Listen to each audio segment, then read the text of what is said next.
Boom. Mics. Right, we should all be on. We should all be able to hear us. Wait until I finish this piece of cereal. Boom! Luke is definitely No, Luke. not trying to ram food into his mouth. We're not sponsored by whatever he's drinking, but if they want to sponsor us, feel free. Pepsi, cherry Pepsi, I believe. Cherry Sorry, Pepsi. I didn't have time to get a cup. It's fine. I'm drinking Dr. Pepper in this invisible glass. What have I got? I've I got got my Sawdust and Swearwords cup. herbal They tea. are, on the other hand. They are sponsored, yeah. They are actually sponsoring us. Yes, we see you. Thank you, Elmer. Ah. So, welcome to the Heavyweight Gaming channel. If you haven't been before, we are a bunch of... none of us are nerdy voice actors. I do 1,000 accents, they're all Yorkshire. So, welcome to the channel. We play lots and lots of tabletop throughout the week. Hey! Hey! Thank you, Rywon. Right, I'm buggered that already. Thank you. Welcome to the channel. We play lots of tabletop. Tonight we're going to be playing Dungeons and Dragons 5th Ed. Why? Because it's fucking amazing and we love it. And we love being nerdy people, rolling dice, and none of us have been in a dungeon or seen a dragon for months. So why not? That's true. Because they don't exist. So I'll do all the weird stuff first. Social media, if you want to come and follow us on Heavyweight Gaming on Twitter, Facebook, Instagram. We've even got a YouTube channel that is now got the URL youtube.com/Heavyweight Gaming. Thank you very much. Mainly to Angie Pops if she's about and her lovely friends. So you could go follow us on all them things. Just jump on social media, put in Heavyweight Gaming, and you should find us. If you can't, let us know and we'll send you some links. You are where else? If you wish to support the channel financially, if you can subscribe to Twitch. You can use, if you are with Amazon Prime, they give you a free Twitch subscription per month that you can give to any Twitcher, any creator that you so wish. If it's free and you like what you see and you feel like giving it to us, it'd be vastly appreciated. If not, try not to let it go to waste. Give it to a content creator that you love. Every little bit helps, whatever us gamers are doing on the Tinterweb. So yeah. The other way to support Heavyweight Gaming is we have a Patreon page. You'd be shocked to hear that if you go to Patreon and put in Heavyweight Gaming, you'll find us. There's a few tiers, or a couple of dollars, they rank up. Pick one if you're able to. It will give us a few dollars a month. We will pump that back into the channel to get artwork, overlays done. Lots of artwork. Wow. There's a magazine, right? So if you go to Patreon and you give us a couple of quid, we'll give you a magazine. It's all based on Dungeons and Dragons 5th Ed stuff. Although, you know, copyright reasons, it's not Dungeons and Dragons, but you know what I mean. I hope Rob's not watching. So you'll get that magazine. It's full of all the stuff we play in our homebrew world of Colossus. This current bunch are in the country of Ravenholm, and you'll get to learn all about that and adventure with them for as long as you're watching. Or if you go watch the YouTube, you can catch up. Every issue of Arcane Script, we have artwork done, currently by a good friend of ours called Kelly. She doesn't like being shouted about, so her surname remains hidden. She doesn't normally do, what's the word? Commissions? Commissions, there you go. Told you it's all Yorkshire around here. She doesn't normally do commissions, but she's done them for the Arcane Script. The latest one we've just got, holy shit, I can't wait for that issue. It is incredible. But it's a warlock. I can't wait. It is, so excited for it. Anyway, so yeah, you'll get a 5th Ed magazine that's full of homebrew, subclasses, feats, spells, lore about Colossus, what we've got planned, etc. It's amazing. You will love it, guaranteed. It is absolutely amazing. Right. Lost sponsors. Jesus Christ, got loads. It's like I've not done this for a day. Our sponsors for the tonight's show are Ruffworx Creative. You may see them pop up in chat. You may see a link pop up in chat. Go to Facebook and look for Ruffworx Creative. Look in their photo albums and you will see a plethora of incredible leather and woodwork talent going on in there. He's currently working on a cyberpunk dice tray, which has got LEDs in it and stuff, and is under resin. So when you roll on top of the resin, but when you want, you can turn on the lights and the resin lights up all neon and beautiful. And they will be giveaways for what I'm about to announce in a moment.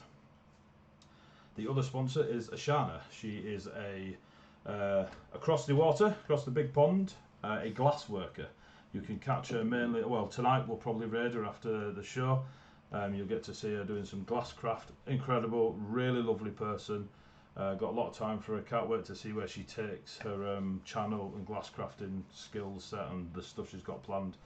She's also going to be sending over a couple of dice protectors, which are little dragon glass figurines to protect your lovely D20s and stop them rolling nat ones or letting people that are cursed touch your dice. Mel. So they're the two sponsors. At the end of August, sorry about all the waffle, we will get to the game shortly. At the end of August, the bank holiday, heavyweight gaming, so myself and a bunch of lunatics, we're going to be running a 48-hour stream. This will take part. You'll see it at the break. I don't have an image. I'll get an image sorted for this thing, but you'll see it at the break, a beautiful image. Or if you go to our Facebook page, you can see it there. We're going to be running a 48-hour stream to raise money for 3 charities. Throughout that 48 hours, we will be playing lots of tabletops. So it'll be Pathfinder, Dungeons and Dragons, Call of Cthulhu, Carbon 2185, one called Gamma Worlds, Vampire the Masquerade, lots of tabletop. Also, we'll be doing other sorts of gaming, World of Warcraft, Fortnite, Apex, Minecraft Dungeons, and a couple of other bits and bobs that we do with maybe some Sea of Thieves, with some other Twitch creators and content creators throughout, so that'll be really good. The 3 charities are Mind, which is a mental health charity, Mermaids, which is a pride charity, and Rainbow Trust, which is a children's charity with terminal illnesses and such. If you go to Google and look for those 3, so Mind, Mermaids and Rainbow Trust, you'll get a shed more detail than I can do justice just spaffing out on the channel. So please look into it. You'll probably see the link pop up throughout. We're going to try and raise 1,500 quid. As the last time we did a 24-hour stream, we managed to hit 1,500 quid. So, and soon we'll have a little progress bar popping up on all our shows to let us know how close we're getting. We're currently 7%, maybe 8% towards that goal, so that's great. I believe that's everything. I'll do a quick introduction. So, playing Kesvion. I'm going to have to change this as well, actually. Playing Kesvion, who is a fighter. We have Luke. Delfin, who is a blade singer. We have AJ. Zandria, who is a warlock, apparently, is played by Jay. And Aristotle, a rogue, swashbuckler, played by Mel. The beautiful Kate is still on sabbatical. So Griff is not with us at the moment. There is a large raven flying around the fair wilds of Ravenholm. So when Griff returns, so will Kate, or when Kate returns, Griff. Yeah, somebody when she's back. So thank you very much for tuning in. Hopefully you'll enjoy the coming story or continuation. Recap. So last week, you are currently heading from. You entered the Copper Forest, you spoke to the Jesuit, you spoke with Kalain, you had some fights where some unliving entities, creatures of the undead, were attacking the Copper Forest itself. The denizens, the people that live in the Copper Forest, the Fae of that realm, were completely confused, baffled, they're unaware of how these incursions are happening. So you've been asked to sort of be the eyes and ears and go find out in the material realm how they're managing to get into the Copper Forest and avoid being detected until, in some situations, it's too late. Whilst in there, you fought a very, really good battle actually, and then you helped Kalain deal with a large plate armoured wearing, hammer wielding, lovely person who managed to cut their way out of the wilds into the material realm with a knife. It wasn't a great cut, but it did the job. You then followed out after meeting the Old Oak, and into the material world you returned. You went down to the west to a guard tower, discovered that you were in the province of the Red Lady, which is actually quite close to where you want to be, or at least in the same province, to do a bit of information digging. You discovered that a month had passed, whether you care or not, and that there was a congregation or a collective representations of all provinces in Ravenholm seem to be heading east, which from the map that you have, it's quite a small map for those watching on Twitch, unless you're on a big screen. You're heading towards Marlan. The capital is Marchbrook of the province of the Red Lady, but you lot were heading to Marlan under the guidance of Kesvion. So you gave them a bloody good head start and just spent your time in the pouring down rain and keeping into the edge of the forest, in and out, back on the road, back in the edge of the forest. A couple of nights passed. During that passing of time, the veil between the wilds and the material realm was so thin that some redcaps and a gecko-like demonic creature, or demonic in appearance, managed to cut through the thinness of that veil, and you ended up stabbing them. Lots. Kesvion was assailed by many tadpoles, but survived. And for some reason we had a lot of Igor last week, so we'll probably not do Igor this week. No promises. After defeating said redcaps and gecko type creature, your plan was to move on, make rest that night, and during the night there was a moment where a couple of globes of white were spotted off to one side that everybody ignored, and then Delfin awoke, or was during his watch. It turns out that the globes of light were the presence of his clan leader, who appeared and passed on their point of view of their annoyance that Delfin was no longer with the clan and had cut his hair. Or words to that effect. So, well, we will bring you back in. It is the evening, the ethereal, it's raining. Let me get my rain. The rain! Rain! So for those at home, Rain in Ravenholm? Surely not. No, never. for those at home, we use Syrinscape for our ambient music. Bombing wolves. Ho ho ho. The Spanish accent. And Spanish. no, I don't do French. And yeah, the rain is still pouring. You'll be shocked to hear it's annoying to more than just you. You've just seen Delfin, and Zandria, I believe, was up with you. Mm-hmm. You've just seen the ethereal presence of Lady Akiko, of Clan Akuna, in front of you, not happy with you not being there, with you having have left, and then warned that she was essentially on her way to get some. Or get you even. Interpret it that way. Is that form still there? Nope. Or has it? It was more of a message being delivered quite aggressively rather than a presence and conversation. I mean, not that aggressively. She only reduced me to 4 hit points. That was after your long rest too. Sad times. Sad times. So Delfin and Zandria. The forest quiets again, or at least the edge. The sound of rain falling everywhere, the mud in the floor, the rumbling of thunder in the distance. 3, 2, 1, you're in. Am I capable of moving again? You are now, yes. The bright I'm gonna light slump of up against a tree and just drop. So as Delfin is getting himself up and slumping against the tree, Sandria is going to walk towards him, start pulling out her pipe and her drugs, and she's just going to... What? Spice, drugs. Spice, drugs, drugs. It's fucking drugs, Jesus. Spice. Anyway, so she pulls out her pipe and she walks to sit next to Delfin. She just kind of sits down on the floor, lights her pipe, and starts having a smoke. So, traitor then. Before you answer that, Delfin, thank you very much, Elmer, for the 200 bits. Party, you have a reroll. Woo! I've made a note. On that, anyone who wishes to donate 200 bits gets the part of your team reroll. They have to use them this session. It cannot be used on the Dungeon Master, and they can only have 5 at one time. Thank you very much, Elmer. Just saying, you might need it, Delphin.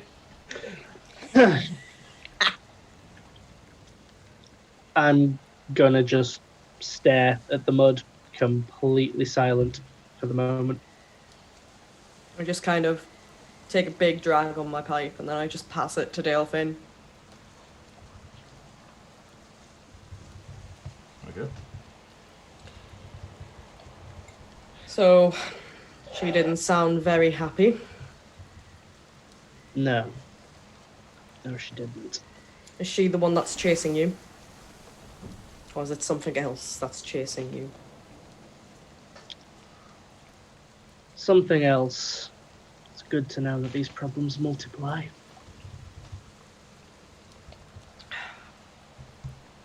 By the sounds of it, she's known where you've been for some time. Which doesn't surprise me, a woman of that power. Yeah. Power. The look on Delfin's face is just has gone from what it was before to fear to pure rage. She's really messed you up there, hasn't she?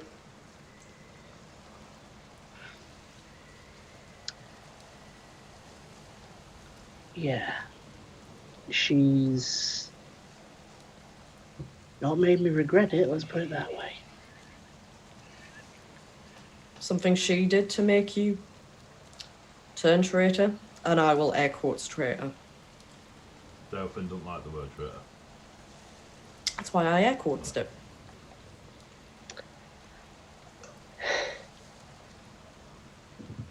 Before I left,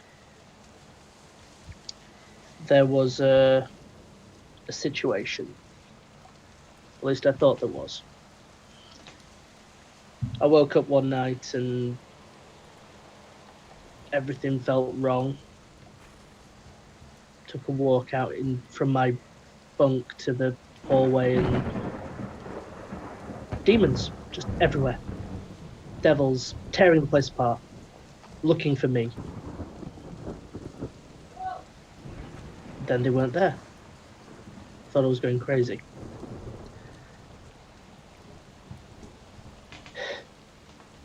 It's a very long story, but I left to stop that clan suffering because I was there.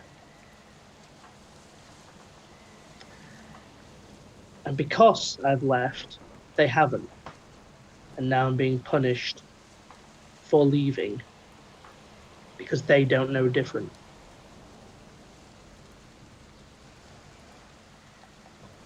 Did you try and explain? Oh, yeah, that's always gone particularly well. Hi, yeah, I had this massive vision where there were demons and devils everywhere. Also, I continually keep seeing visions of myself and have for the entire of my life. I've already been deemed crazy once. I'm not doing it twice. As if on cue, Delfin, there is a you sat on a thick root not far from Xandria, crying into their hands. Repeated firebolt at it. You hit nothing and it stays. It just goes through it. I'm turning part of that root into a ruin. Cool, Xandria, you see Delfin hurl firebolt after firebolt over your shoulder. You turn to see where they're going. Kess and Ari, you wake at this and this as this root gets annihilated. Kess will kind of like grab for his swords and like scramble up to kind of see what are they fighting? What are they fighting? After about the 6th Delfin, that image is no longer there. I'll stop. I will also wipe blood from my ears and nose from the excessive psychic damage I've taken. Smart move. Yeah, you're just getting a look of the Xandria will turn around and just be like, it's nothing. Just go back to sleep. You will get a look like you both are crazy. And then Kess will get a look like, bitch, try me. At the point Kess gives that look, I'll just look at Xandria and go, that face. You're bleeding from your face and Is someone attacking? No, Kes, nobody physically attacked us. So what happened? Honestly, we'll tell you in the morning, I promise. Just go back to sleep for now. Oh yeah, I'm just gonna roll right back over Yeah. after this. I definitely Delfin have stands. not been. And he goes to start packing stuff up. It's gravy time. It is not gravy time. It is Decidedly definitely not gravy time. It's always gravy time.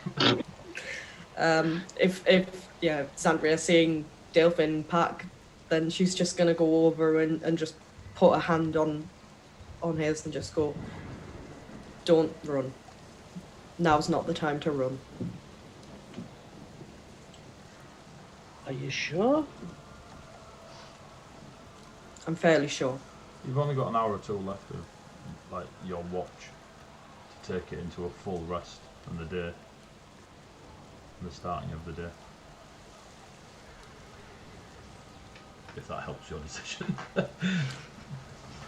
Kess is just gonna kind of like look between the two of them, just kind of like roll his eyes and just sheath the swords and just roll back into his bedroom. He's like, stuff Exactly and, what and, I like, thought you'd do.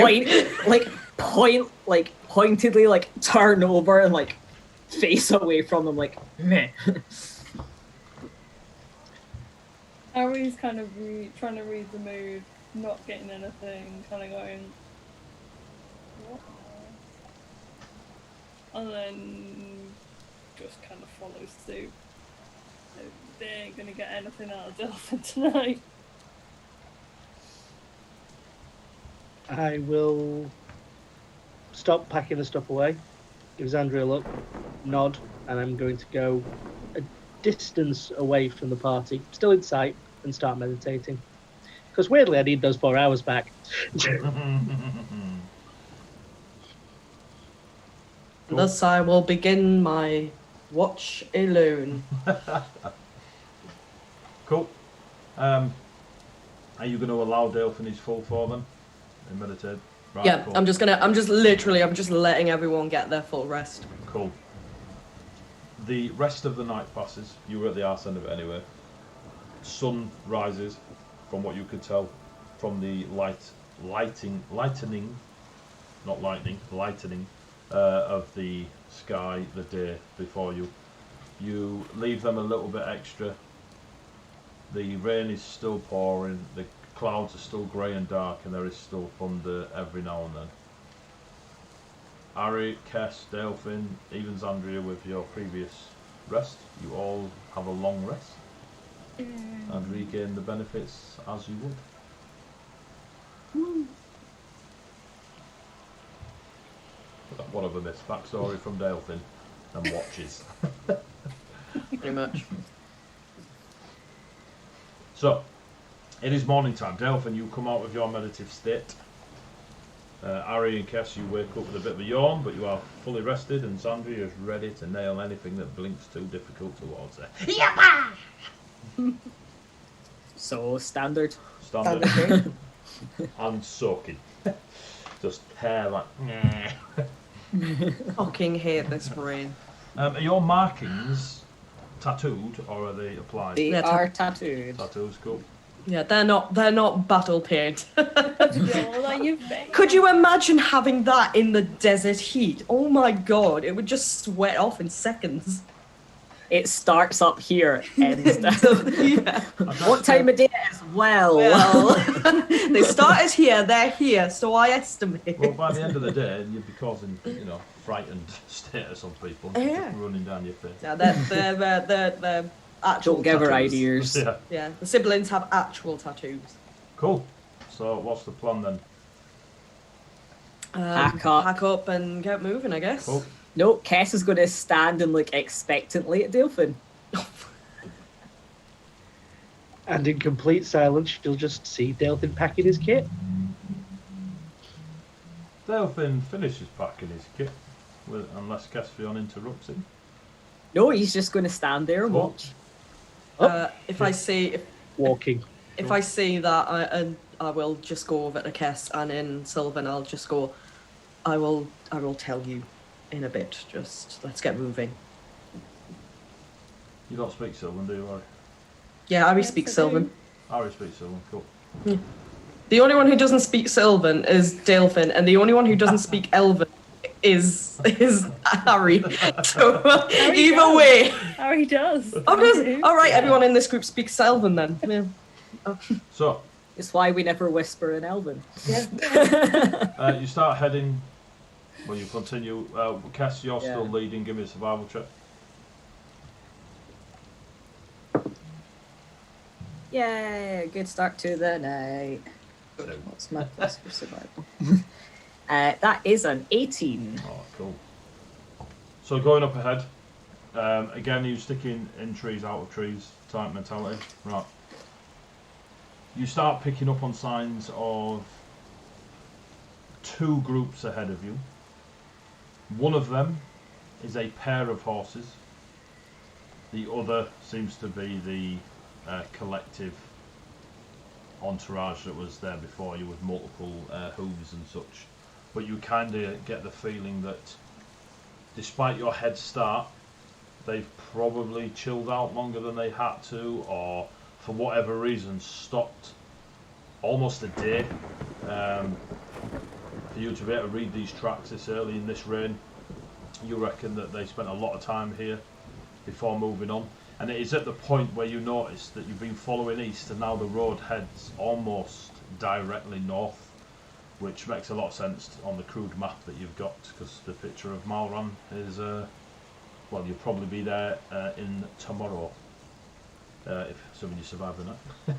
But yeah, so they will have got to Marlan sooner, later than you expected. But they are still ahead of you, and you still reckon they're a good few hours, if not a day, ahead of you. But they did spend a lot of time at this turning point. And the other tracks that were a pair of horses that seemed to be deliberately separate and older and almost washed away, were ahead of even them. So they're well ahead of you and well ahead of the Death Knight.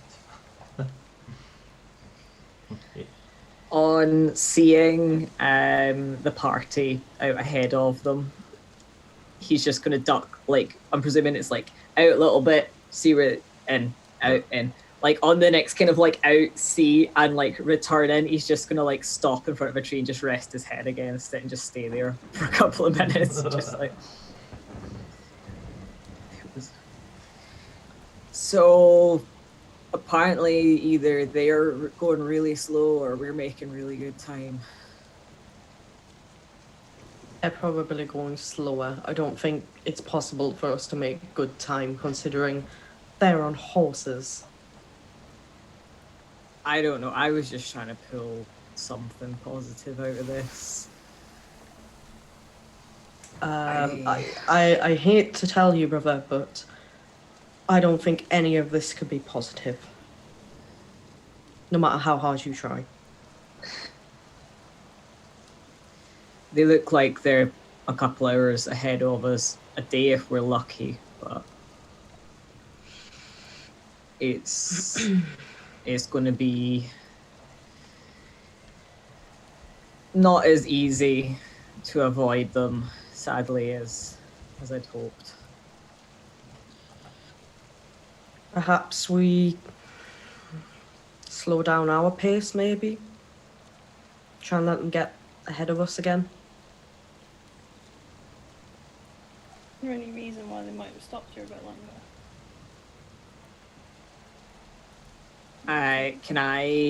Did you say that there seemed to be a particular turning point that seemed to have, like, remnants of them being there for longer? It's or? gravy time. So, thank you for the follow, Lonely Hobby. Hobby, there we go. There's nothing, there's bits of camp, they seem to spend a lot of time in the wood line, in the tree line, which is why you can still see a lot of the tracks. The trees are kind of protected from that downfall, and the slope of where you are now, as it goes slightly, you can feel it going down towards Marlan. Despite the heavy rain, there are elements of tracks, and the disturbance in the force shows that a lot of horses were tied up here and such. Yeah. But remnants and stuff, all you've managed to attain is that they spent a crap load of time here that you can't see why. It's just the road now goes north. You're still surrounded by forest on your right and the estuary stroke lake on your left. When we had seen the people passing back at the start, with the exception of the Death Knight, did they look like they were a mix of kind of people in that there were some folk who were small-time nobles, some soldiers, etc. Did they seem like people who were kind of prepped for hard travel in poor They were definitely conditions? prepped for travel. They had big, thick rain cloaks on with hoods up, some with hoods down. They didn't really care, but they definitely looked like they were going to be travelling rather than. And the nobility side of it doesn't really come through. They were well wrapped, well prepared for the weather. It just looked like you just recognised that there was a variation from the varying coloured sashes to represent the provinces. Other than that, they just looked like, dare I say, ranger types, but not rangers, you know what I mean? They just looked like they were ready to spend time, days even, on the road. I was just wondering if maybe it had been something where like they had stopped in because it had got so heavy, the rain. And I was hoping you're like, yes, all of the wilting flowers, they just stopped. They just stopped. It was fine. They just, sometimes just stop. No. When we get up as far as that bit, you'll have a little scout around and see, like, if there was anything kind of left behind, etc. Cool. That might give a hint as to where they're going and why. So they're definitely heading north to Marlan. Yep. That much is 100%. I'm just going to throw in a quick veto on the Game Weaver's Gravy Boat Redemption. I am not changing the Death Knight's name to Captain Sockwearer. I'm just following the sponsor. Just following the sponsor. You make one panicked outburst, and it never leaves you. Once. One day I'm going to have a T-shirt on it that says Captain Sockwearer because of you. You brought the Death Knight into it. You know my nerves are fragile. So, give me. See any? Go on. I was just going to say to Kespian, as you're looking around in the tree line for further evidence of what they're cracking off at, give me another survival check. That's what I was going to say, was check if there's any other tracks or anything else other than horses and people. Righty-ho, and that is a +2, so that is a 19. Oh, cool. 17 So, and 2. there is an area, about 8 trees.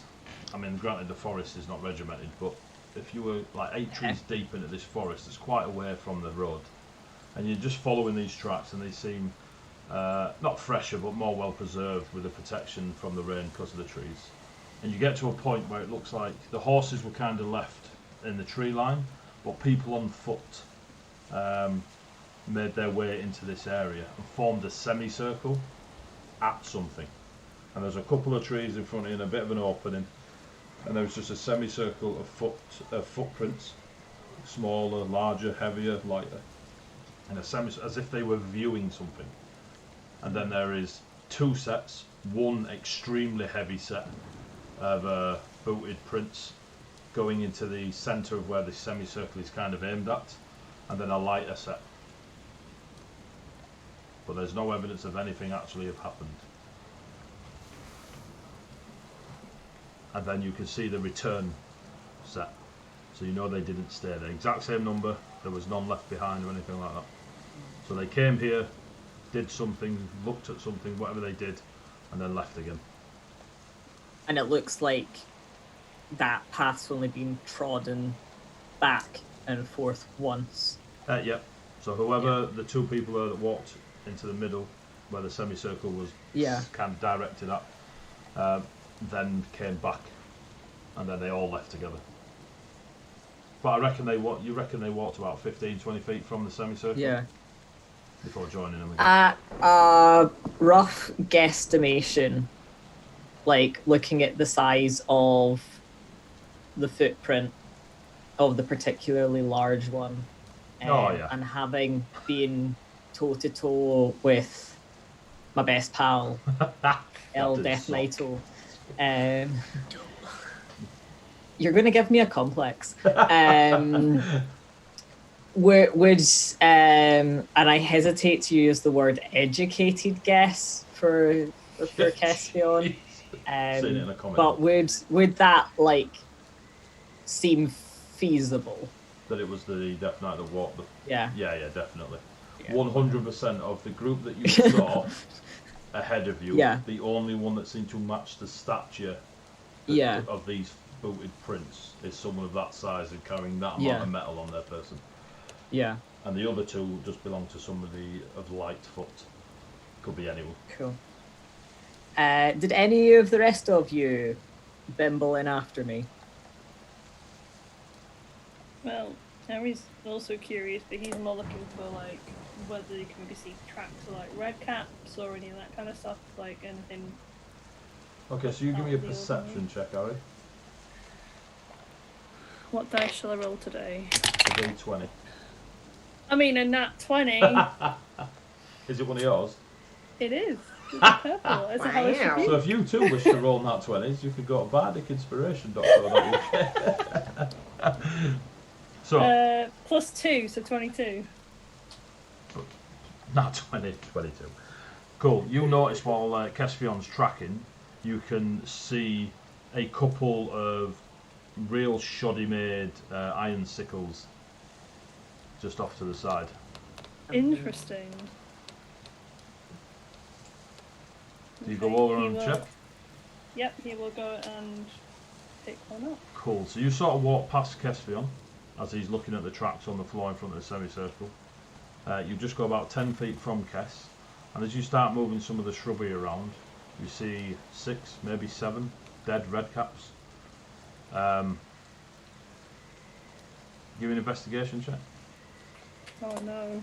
Let's try the same dice, shall we? Oh no, that's alright. 14.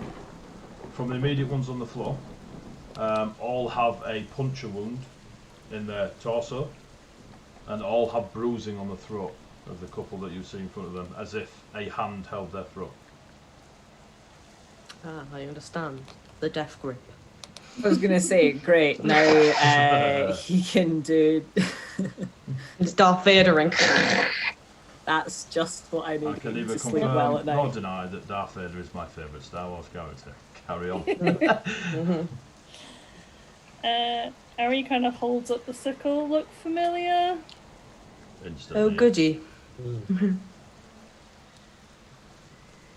They had the same thing we had.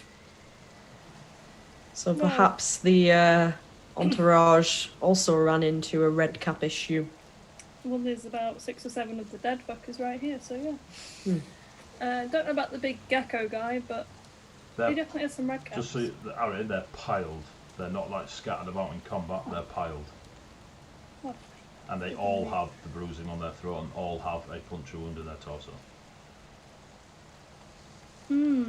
Okay. It looks like our lovely friend has done something to these and kind of just lifts one up as best he can. What, the red cap?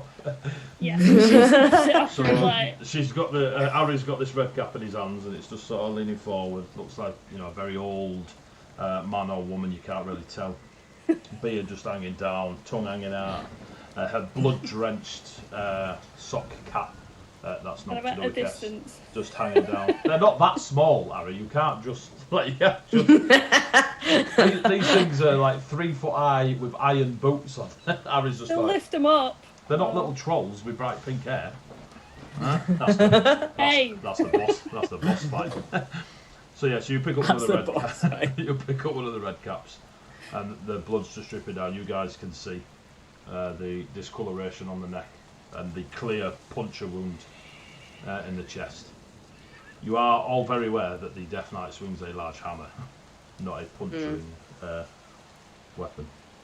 Yeah. But he also has a stabby thing that we know he is prone to using.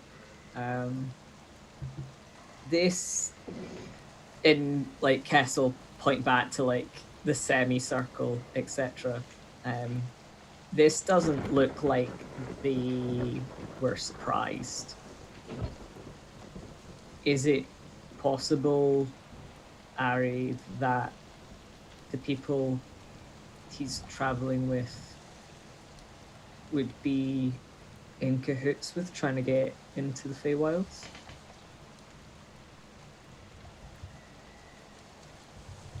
It almost looks like they were being shown something. It looks like an execution. I mean, there's a fair few of them here. They're all out of the way, hidden. I put the red cap back down and try not to drip blood on my clothes.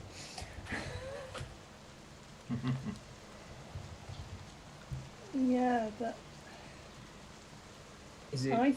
I thought it was just the fact that essentially they got attacked at the same time we did, but now you're saying that. Or did we get attacked because he ripped through that dirty great big knife again and it's weakened at various points at the same time? Could be.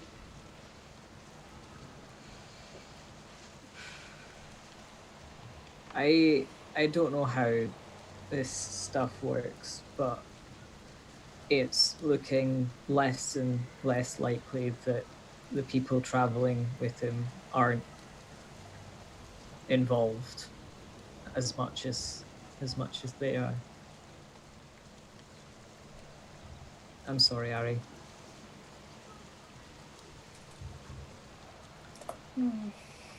Let's try not to run into them then, shall we? That's the goal.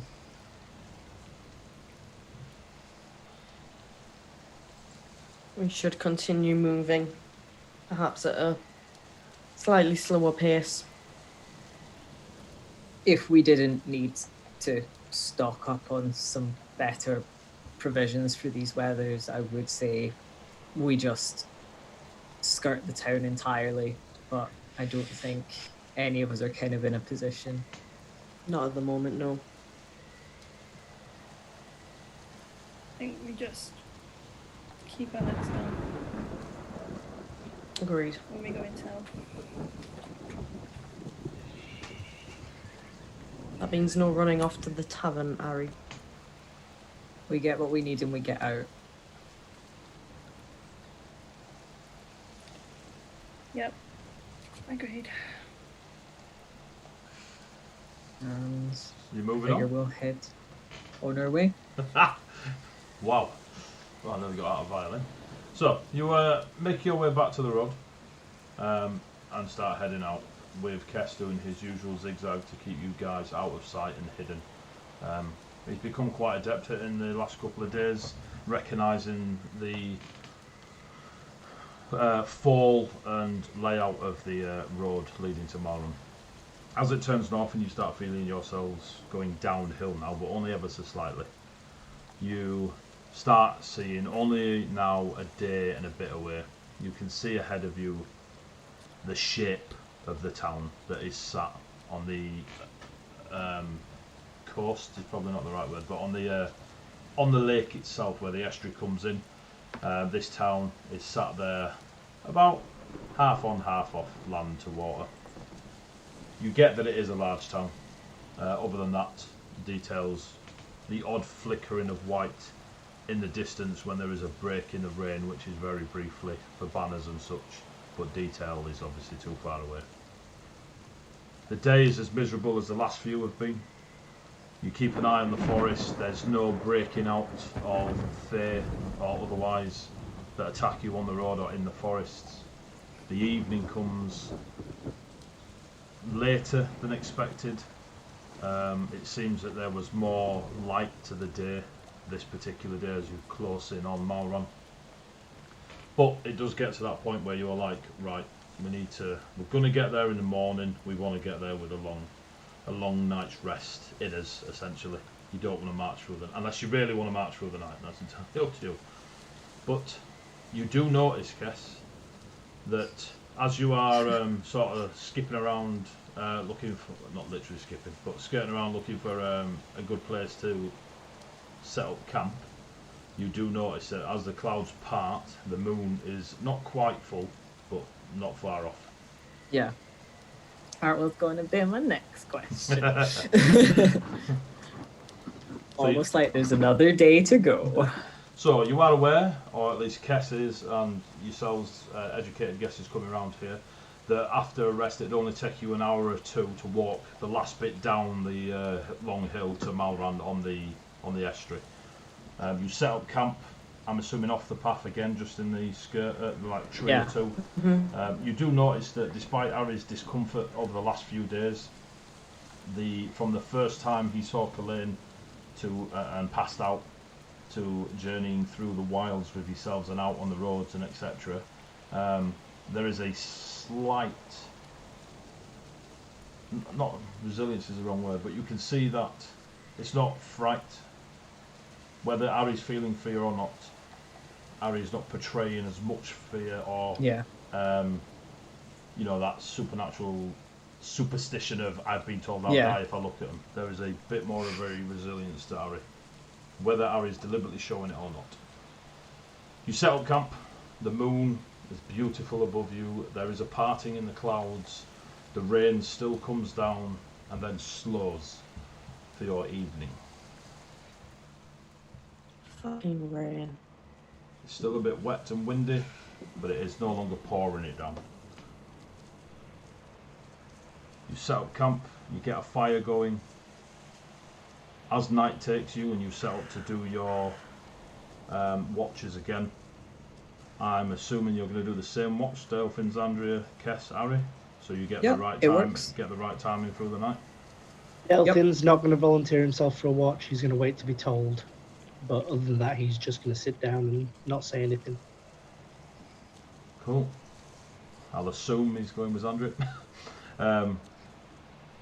Yeah, I think everyone at this point will just have basically assumed what they were doing, so we'll kind of hit a little bit of kind of this is what we do when we make up camp each night. Yeah, cool. Almost. So midnight hits, which for you, Kess and Zandria, you know quite well when that time of day happens. There's almost a sixth sense to it, the amount of time you spent on the desert, out and about, like that reading of cycles of months and seasons and stuff like that. It's kind of bred into you. The moon is full and that rain does slow right down to where there's just wind. You can hear wet leaves flapping, but you can't hear the pitter patter anymore. You sit, eat, you're about to take your Kesfion's and Ari's first watch, but just before you all decide to nod off, etc., you hear the arrival of a very familiar face, the soft steps as you turn and see Kalain the Lance Lord in his golden white plate and chain armour, long braided blonde hair and blonde goatee, and his lance of white gold in his hand, as he just steps from almost behind a tree and approaches you, but doesn't breach the tree line to the road. He stays in the tree line. Well met. Lance Lord. How are we? We've been better and we've been worse. And yourself? Are your wounds healed? They are. You will forever have my thanks, as will the Jesuit. Good. Do you have news? We are currently tracking the one who breached into your realm. They're a bit ahead of us with a party of other humans. It seems that there is a representative from each of the houses. And you'll kind of like glance to Ari as he sort of says that. We're unsure as to the motive or where they're going, but we are keeping our distance and trying to find out what we can. Do we know how much time passed in the material realm? It was about a month. He gives a little and looks down at the floor and then looks back at you. What? There have been more attacks, more incursions into the forest. Myself and the Guardians have done our part.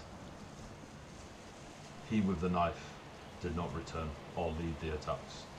These were creatures created from death itself, and when destroyed were nothing but ash. They are leaving a mark on the forest, one we are unable to cleanse at this moment in time. There are creatures of power that I am needing assistance with to destroy. These are not creatures we wish in the forest. I do not wish a time when the Jesuit themselves has to engage, for if that time comes, the forest is lost. Whatever that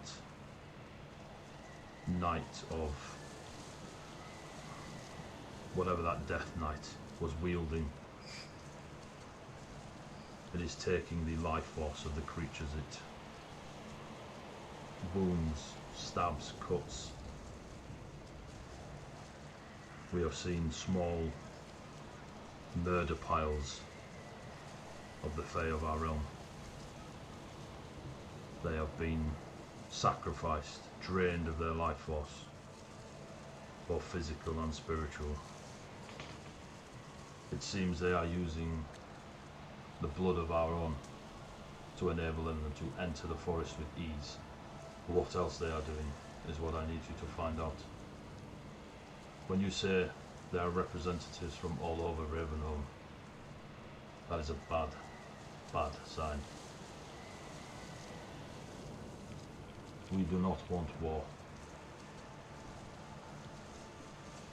The Jesuit is willing to speak with those who lead. There should not be a war between the Copper Forest and Ravenholm. Ravenholm are unaware. The people of Ravenholm claim to their pride and arrogance of a time long ago when their King Reinhardt still reigned. King Reinhardt lost his empire because he did not know how to deal with those of realms not of his own. Ravenholm are going down the same path.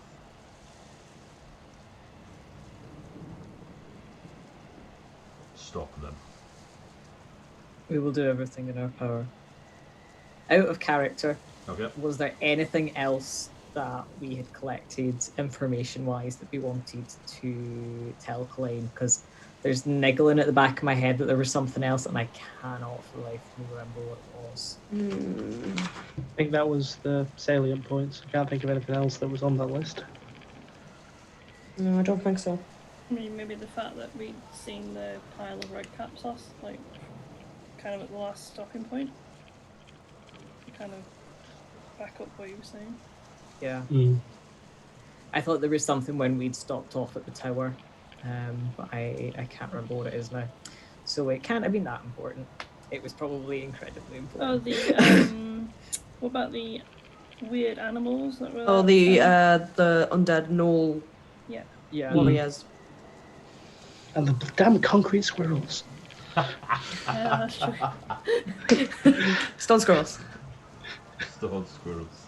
Stone fucking squirrels. So, I see. Is there anything No. else you wish to speak to Colleen about? Yes. One final question, Lancelord. Has anyone contacted the Autumn Hunt? For the Copper Forest is part of their realm, is it not? The Jesuit is the hunt.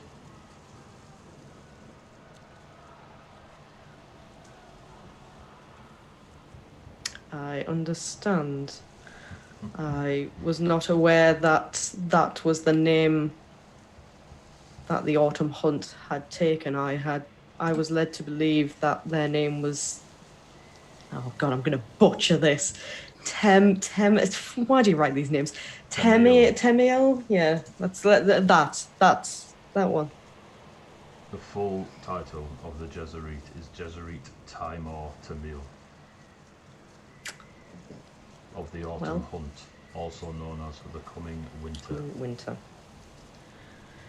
So That yes, makes more the sense. Autumn Hunt is very aware. But it is not time to hunt, and if the Jezerit Tamil, as he looks towards you, goes on the hunt, there will be more blood than I can stop. I fear that the hunt might be exactly what needs to happen to Ravenholm. Give me a persuasion check. Persuasion is my jam. Oh boy. I get +4 to persuasion. Oh boy. Oh boy. 23.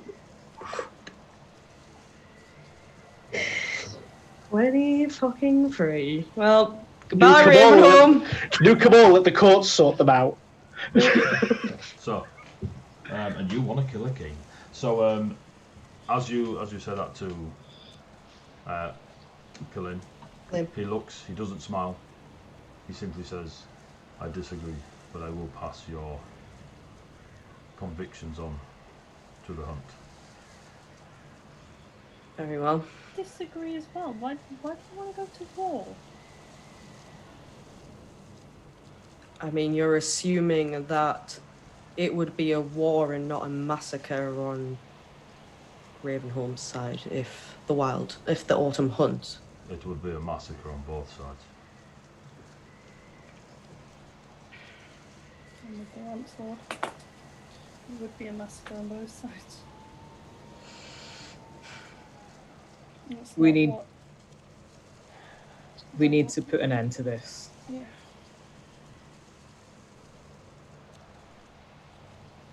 I don't believe Well enough alone. talking is going to solve this situation. That's what I was going to say. Yes. I remembered what it was. I stalled for you. Kess is going to recount what he saw of the Death Knight and his companions. Their physical description. Ah, okay. So To see if Colleen knows what the fuck that is, because I sure as hell don't. So he, listening to the wonderful description that I gave that you can't remember, he's. Oh, I Give I it to can me. get Will. you the. Give it to I- me. Do you want want it, me yeah. to? I want it. Yeah. Okay. Cassfield's Give me a version sec. of it. Give me a sec. I'm getting my notes up. We don't break ice, see, until the documentary, baby. Okay, okay. So what I've got down One was a is dwarf. by No. Twitch. One was a dwarf. So the Death Knight was by far the taller of the three. And they all had incredibly pale skin. It looked like the two smaller, almost ranger types with them looked possibly vampiric in nature. But while the Death Knight had like the fangs, they did not seem like they were that way inclined.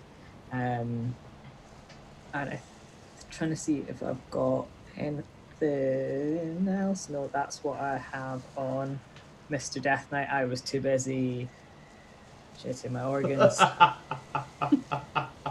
Brilliant. What a sentence.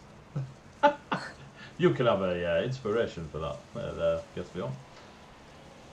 So, taking in the description of the two, he agrees that the two females did sound very much like those of a vampiric nature.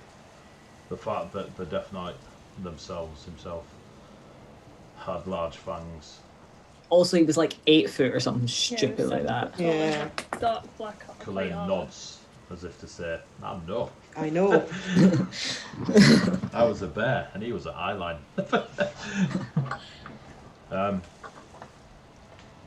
I do not know. Vampires are easily dealt with if you have the right tools. The Death Knight, not so much. I am unaware of a species, a race that would fit that description without being vampiric. But I believe your perceptive eyes.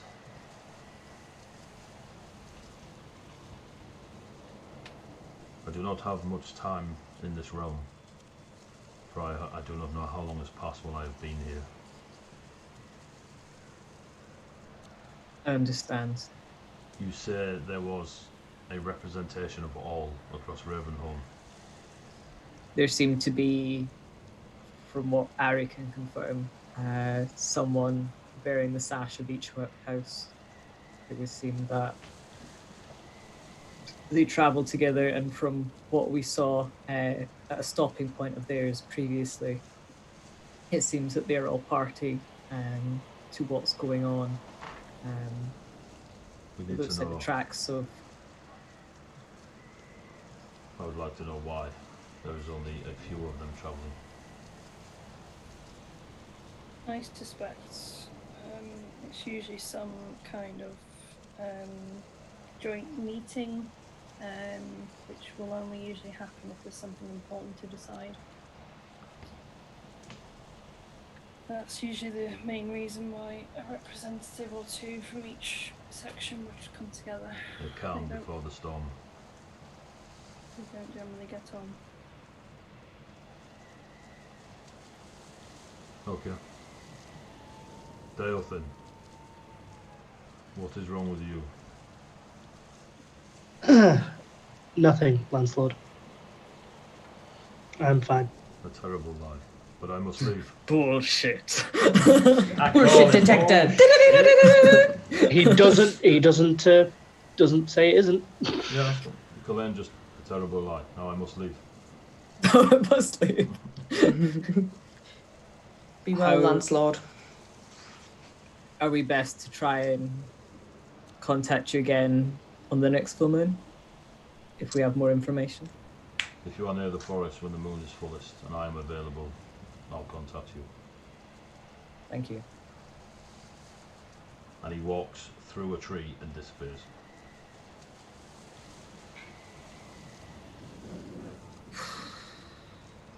Shit. And as he disappears, guess what happens? Gonna take a break? No, it rains more. Oh, for fuck no, come back. The rain and the thunder return as if held at bay by his presence. No. Could be worse. Would Could be it? death knights. I'd rather take the Death Knight Would you? over the rain. Yeah, I'd rather take the Death Knight. The Death Knight will end it quicker, I'll tell you now. Whoa. So, you spoke to Cullen, you've got the evening to rest. Marlan is but a few hours from you, but obviously getting there during the night is not your preferred choice. As it is now night, actually, you can see many, many lights within the town. It is... Bear in mind, you are in the province of the Red Lady, which Ari can tell you, they are big fans of necromancy. The town ahead of you looks busy, the amount of light that is on in these small buildings, and it's just dotted. It's like an army of fireflies that have just descended upon the town. You go through the night, nothing happens. Yep. Yeah. There are no glowing orbs, there are no stone squirrels, no red caps, Aw. no demonic geckos. And you wake in the morning. Yep. Yep. He was checking in to make sure we did wake in the morning. Oh yeah, because I don't know, Delfin might have fucked off during the night. I've got to check these things. No, stays there. Cool. Thought about it. You get up, you pack up, you do one, you start heading the last couple of hours towards Marlan. It's early doors. You'll be terribly surprised to know that you are wet, and there is water falling from the sky still on your face. As you get closer to Marlan, you're now about half an hour away. You can see more detail of the town now. Flying banners of white with that empty red crimson-esque colour hood, travelling cloak, hooded travelling cloak on the banners. From where you're standing, there is a breeze keeping these banners flapping and flags going. It does appear that this town is very proud to just going towards it. The amount of these white banners you see with this empty hooded travelling cloak symbology on the banners. There doesn't seem to be as much rain falling upon Marlan. As you start getting closer and closer towards it, the rain starts lessening. 15 minutes away, there is very little rain whatsoever, and it's as if the storm has passed. As it passes, you start hearing the odd tweet of a bird, and it is no rain. There is just no rain anymore. You get the odd fall now and then that seems to be just coming off the trees, but there's hardly any rain coming down upon you now. Ahead of you, it is a... You got there, yes. It is a unwalled town. You can just walk straight in there. There is a path that you are on that is coming at it diagonally. You can see every other building has got some... It's like when the World Cup's on and everyone's got a flag out. There's so many of these banners, of this white banner and cloak all over the place. There's higher towers that are no doubt used for watching for those coming from afar. But you get the feeling that this is a place that's unlikely to be attacked if Ravenholm was invaded, and if it was, there'd be no holding it, so they've not bothered with super defences.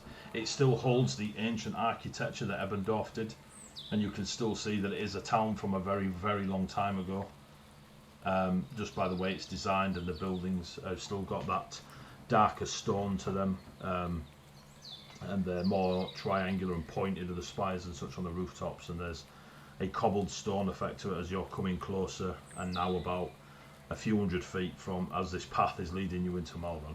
The immediate section you are heading at, you can see opens out into a market area. There is a plinth in the middle of this market area. It's gravy time. Oh, thank you very much, Carnelicus. Thank you very much for the follow. There is a plinth in the middle of the market square stretching up. There is a very large, heavily muscled bloke on this plinth made from iron. Looking at them, they have a it looks like a lizard has been skinned, and they're wearing it as a cloak, and the hood of the lizard is like you get a lion's head come over the top, you get this lizard head come over, teeth hanging down. They have tribal markings on their face. They are massive. I mean, even though it is a statue, whatever this statue or whoever this statue is of, it is a representation of a very large male humanoid with this lizard-esque pelt used as a cloak and a hood, and they have in their hand a great sword just in front of them, and there is a plaque with writing on it beneath it, and there is a silver colouring to the iron statue above it. It's about 15 feet high from the plinth and then the humanoid, and then the market opens up around it. And the amount of people in here that are human, it does not shock you from your time in Ebendorf and the fact that Ravenholm is a good 90% human, but you see a few dwarfs dressed similar to Ari and those of Marlan. You can hear the noise of dock workers probably working on the fishing ships and such that will go out to Marlan. Harry, you don't know a lot about whether there's merchantry or trade going on via the water, but it wouldn't surprise you if there was.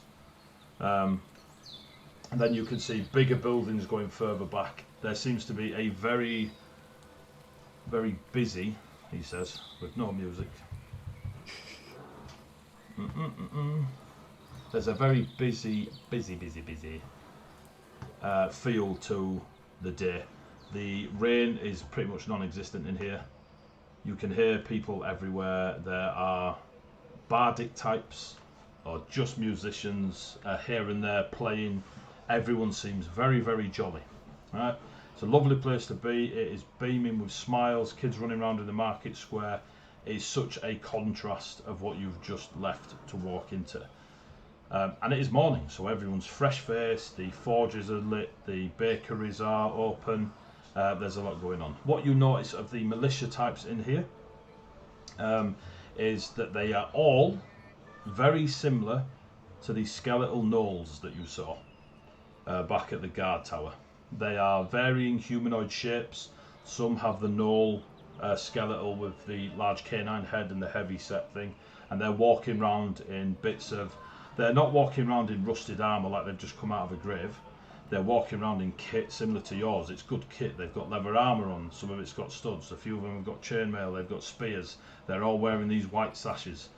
You can see a few humans walking around with them. You can see what look to be human skeletons walking around. You see a few people, again, the guard. They're more of a militia, whereas Ebendorf was soldiers walking around the city. Marlan is just a large town, and it's just a presence of militia. But that presence of militia seems to have these skeletal humanoids rocking around with them. A few of them have a almost purplish sheen to their skin. They're not skeletal, they look humanoid.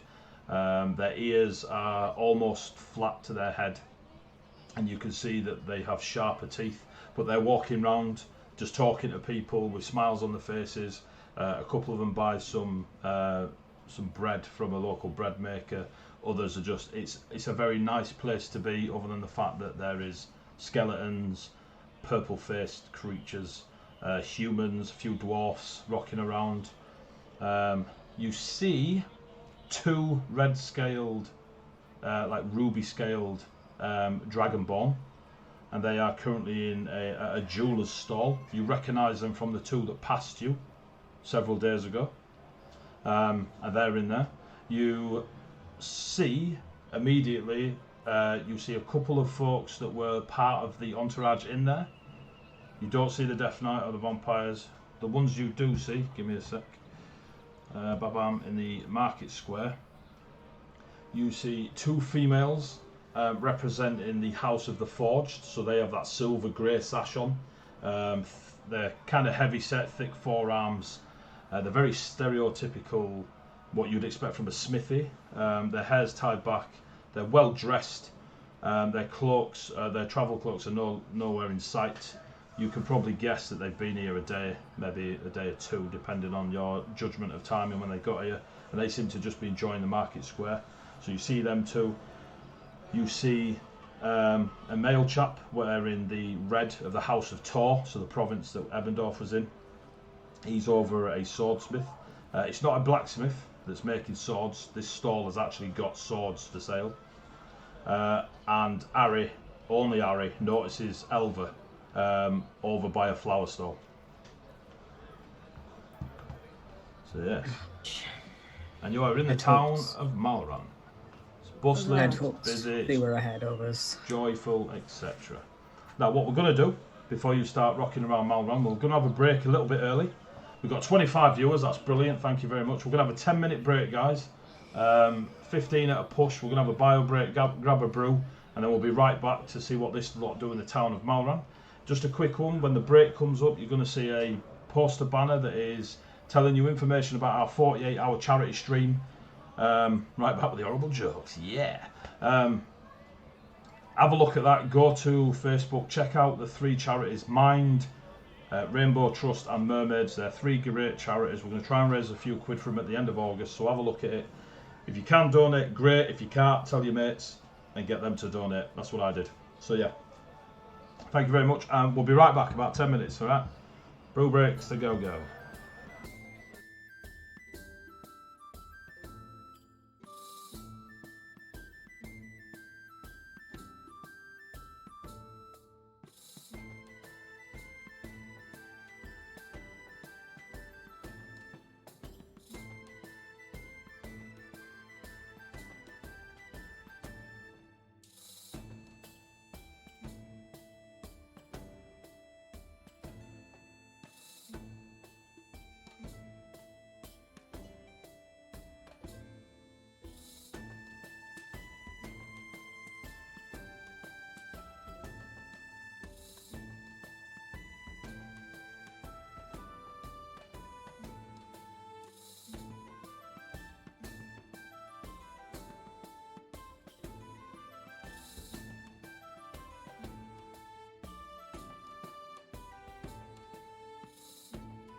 Boom.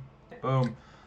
Oh, look at that for timing. We've just come back to a raid. Trolls Medden, how we doing? 15 Troll of you. raid! Troll In the dungeon! So, Some cave trolls. I'm assuming, I'm hoping your D&D session went all right, Mr. Medden, Mr. Troll, whichever you prefer. Thank you very much for the raid, Sir Troll. Thank you very much, Troll Raiders. Right, just before the break, you guys managed to speak to Kalain the Lancelord on the edge of the forest. He told you to go forth and don't die. You agreed with a nod and a smile, and then off you went to the town of Marlan. You are in the town of Marlan. You're in the market square. On your way in, you notice that Ari cast a spell of disguise self on himself, and now looks like a blonde male with chainmail and a longsword. I'm just going to look at Ari and just go, you look worse like this. Well, Good. Turn back. turn back. I don't like it. Turn back. This is disturbing. You look... Why? Because we're going in a town where people know us, especially me, and I'd rather not be known right now. And I've got about 45 minutes left, so keep walking. Ah, yes. A town where they know us and they're going to look and go, well, there's 1, 2, and 3. Who's the random 4th and what happened to the pretty one? That's admission that you're pretty. So you get into the market square. That does get a notable like. You'll have to bank it because we're in the market square.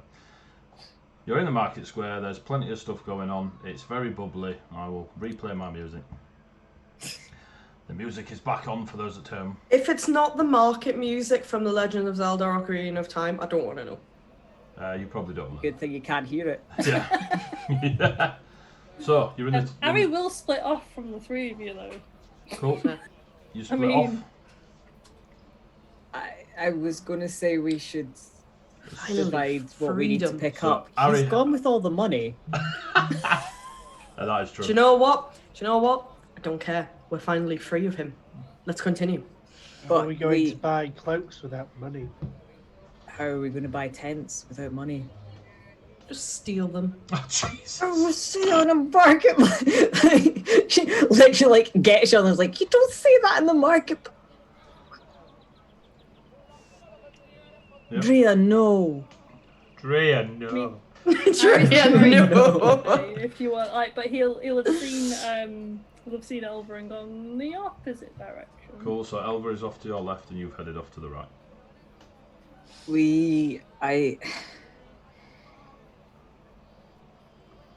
Delfin, do you want to stop her from stealing stuff, or one of us should go with Ari and actually get what we need?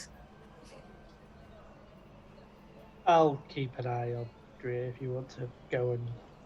Yeah. I don't need keeping an eye on, but it's nice that you think you can. Good luck. And he'll just kind of trot off, at sort of a light jog to catch up with Ari. The second Kess is out of earshot, I'm just going to turn and go, I'm not going to stop you, do what you want. I thought as much, but also I'm not going to steal anything. As much as I would want to, and they probably deserve it, I'm not going to. You do you, and I'll just walk along. So Delfin and Xandria, you're together. Caspian and Ari, you're together.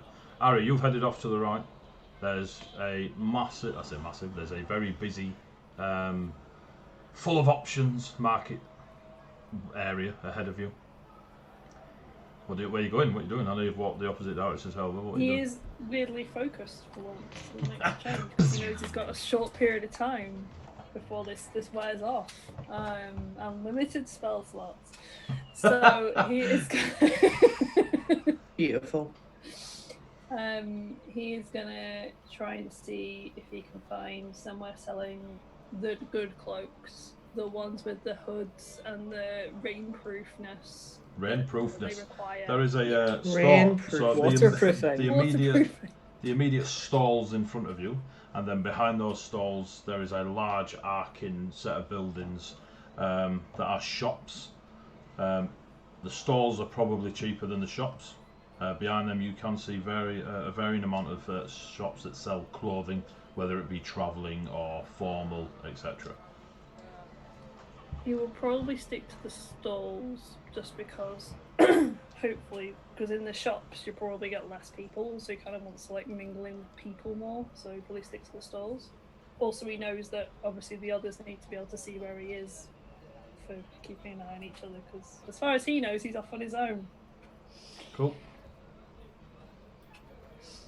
So, the nearest stall to you that is selling cloaks and such, there is a human woman there. You can't tell her age. She is beastly in appearance. Thick copper hair, blue eyes. Her clothing's quite simple, and she's got like a rowan staff, you know, the wood rowan staff, and she is waving it around quite aggressively as people are coming towards her stall. But it does look like the kit on her stall is quite good. So there's a bit of a mix of people trying to get close to it because they want to buy what she's got, but she seems to be quite an aggressive sort of, hideous. God knows what happened to her back in the day. Wow. It's rude. Kess is going to pull up his hood just to be less obviously Kess, and sort of catch up and give Ari a little nudge. I'll help you carry the supplies back. The I supplies. just didn't want to be really obvious in our group because, but I guess I'm starting with cloaks. Then I figured this store was as good as. Yeah, she's got a swing on her, but hopefully she'll take her gold and not ask too many questions. Fingers crossed. We just need 4 more. What is there? Ones that are best? He'll kind of like have a look through and see if you can sort of figure out like which ones like might be a little bit thicker or which ones might be a bit more kind of waterproof. So you're right up to the stall, yeah? Yeah. She just turns to you, spots Kess, Mex, and you can notice now that the bestial look on her face is from some sort of fight, whether it be with multiple or animals or something. There is her face is very, very badly scarred to the point where you can't see her left eye properly, but she's been definitely hurt a lot in the facial area. And she just sees Ari like pottering around and you, what do you want? And she starts swinging her staff towards you. Not actually trying to strike you, it's just kind of in her way. And then you just hear a bard start plucking a harp nearby. Will you shut up? We're just here to buy some cloaks. Buy them, give me gold. That's the plan. What do you want? I've Do you got have these. And she starts throwing cloaks at Harry. Thin ones, thick ones. He kind of like looks through them all, tries to pick out like for sort of decent thick, like with big hoods, like more kind of waterproofed, and just tries to pick out some decent ones from it. You give me an investigation check. Ooh, Can I assist? You I can mean, I roll got it an with 18. advantage, Harry. But I'll roll again. What could be worse now? I got exactly the same roll. That was worth it, Mel. Congrats. Good job. Good job. So Good yeah. job. Good job. 18. you Not bad. you I easily mean, it's a good roll, but Jesus.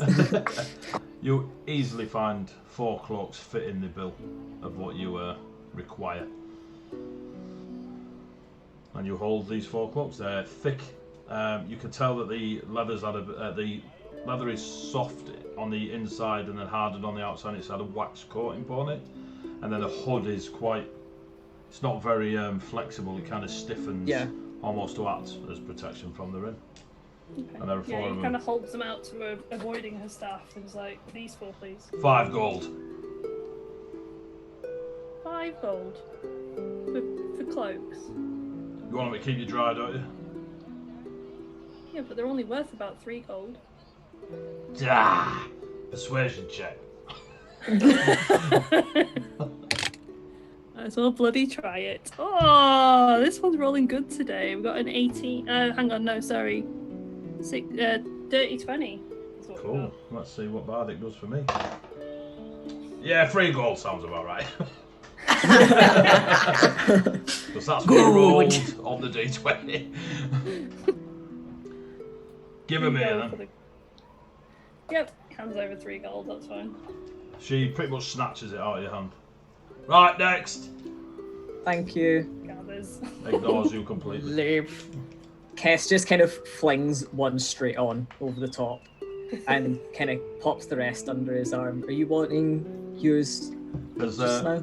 you feel the weight, they're quite weighty compared to what you're used to. Harry also throws his on as well, just so he's less to carry as well. Cool. Not Harry, Delfin and Zandria, what were you doing while they were bartering? Just wandering, I guess. Anything in particular, Yeah. or just wandering? Just wandering, looking around the stalls. Did you Just go looking left at what crap. or right, straight forwards? What I want to know is, do you go anywhere near Elva? Nah. Cool. That's all I need to know. I'll move them notes to the side. Whilst Yeah, you just are- looking at the stalls and seeing what crap the humans are selling. Pretty much the same as what you all lot do when the bazaars get together. Yeah. Except, At least ours is better crafted. cool. Give me a perception check. See that, I'll give you a cloak.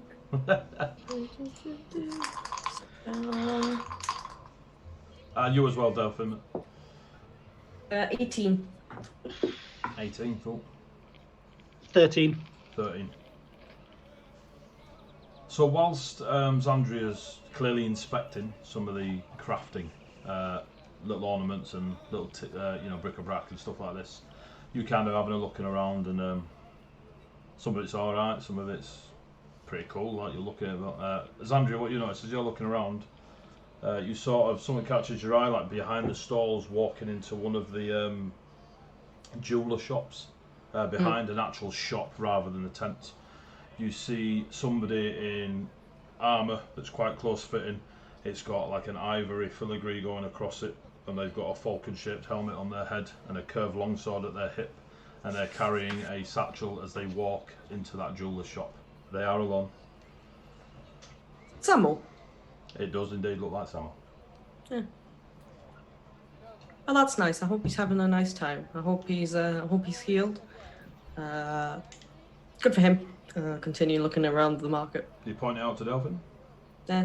Cool. Don't you bitch. I'm sorry. We finished with Samuel and his missus. Okay. Of course you have. So That's last Wasn't year's problem. Samuel's messes. Mistress, Mrs., Master, Boss. Lady, whatever. Boss. Boss. got there in Boss the is end, the- Andrea. Whatever. Just making a note. He totally has a thing for her. Okay. Cool.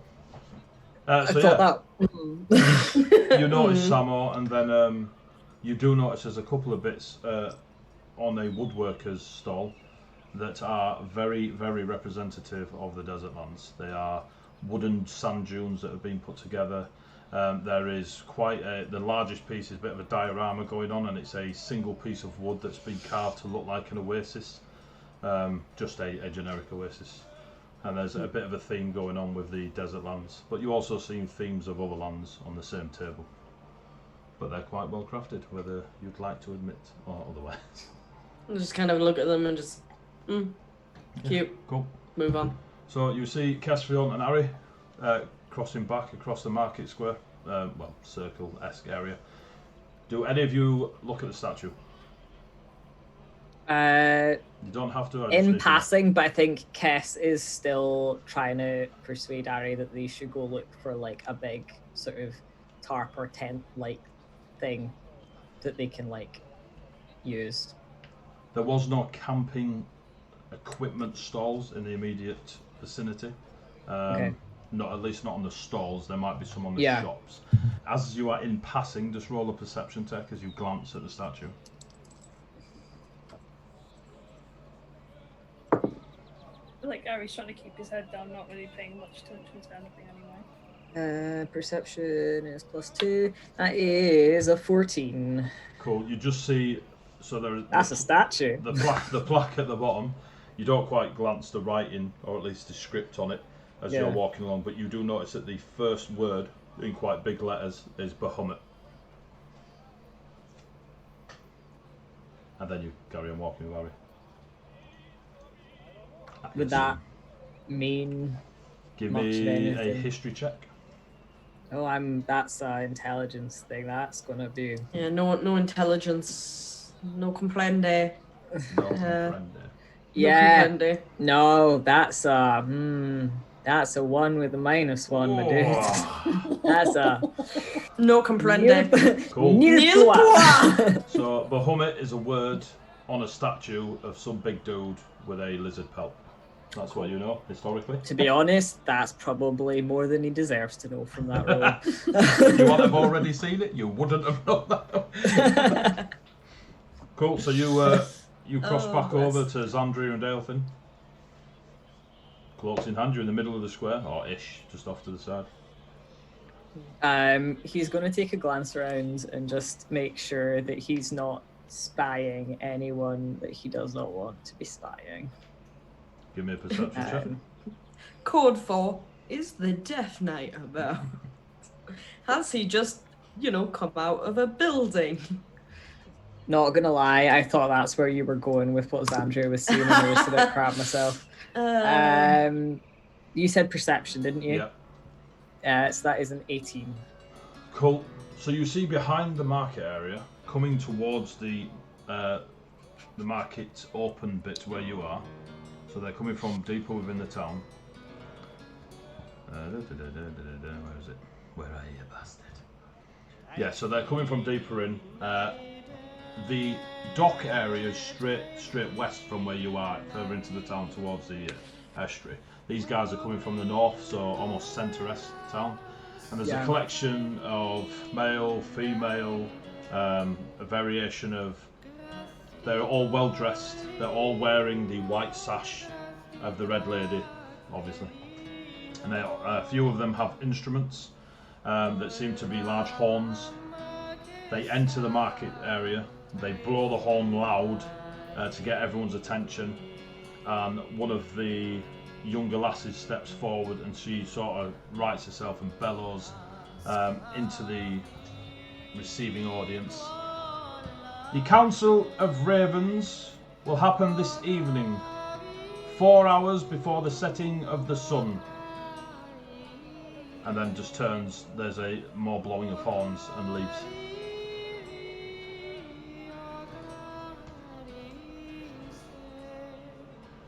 Kex is just gonna lean into eye. What's the Council of Ravens? That's exactly what you thought it was, Harry, when you said everyone gets together. And then one of the bards just bursts into song and starts singing his song in old Ravenholm language. And it's a song of greatness at the time when King Reinhardt ruled. Only Harry understands it.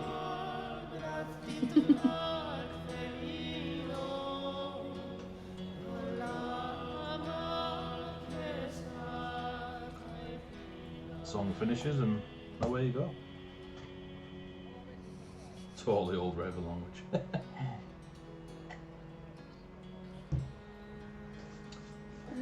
So what do you do? Yeah, that's interesting. We might want to finish our jobs up and meet up with the others, but get the jobs done quick while this is lasting. Okay, we need to try and find somewhere that we can get some outdoor gear. Pants or tarpaulins or something to keep us dry. Whatever a fancy tarpaulin is, just set up a You're a bivouac. bell tent. You're looking for a bell tent. Out of character, there's 2 scout leaders are going, we need all this. We need this and we need this. This and this and this.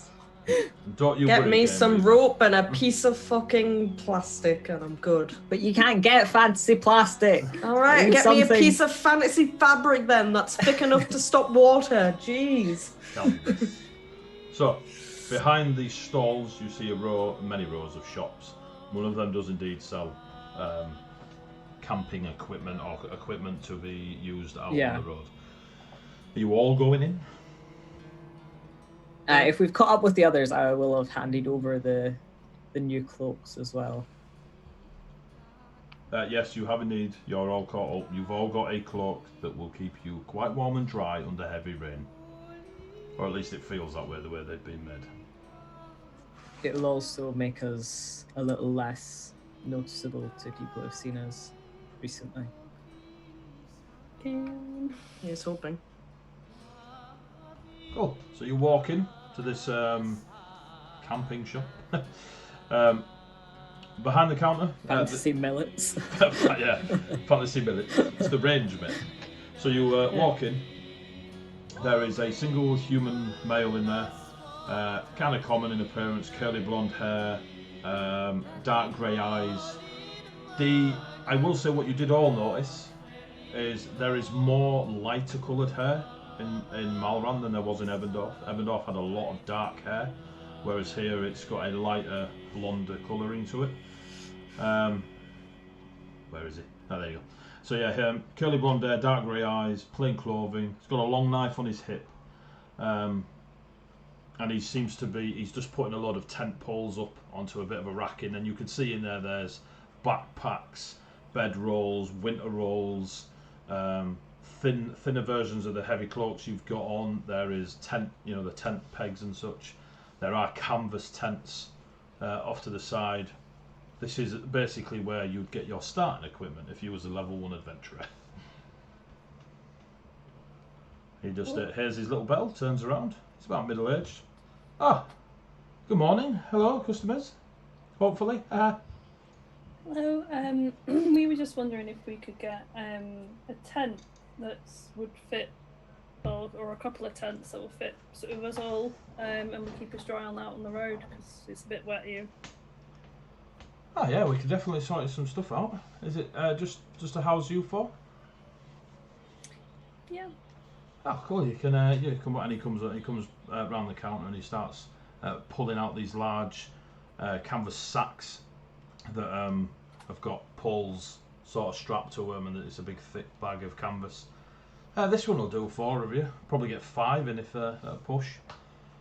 Obviously bigger ones, but then that's more to carry. How are you carrying it? We've Split between 4. Yeah, we've. I should do. You have to get the poles over there, canvas over there. Whoever's got the canvas is going to have a bit of a job, so you might want the strong one. Looks at Cass. Lucky me. Look at Cass. Cass and his Dorito. They call me the Dairy Man. Oh my god, the Dairy Man. Jesus. Oh. That's what tsunami means in Elven, you know what I mean? I want Dairy now. You see what you've done? Oh, that was cursed. So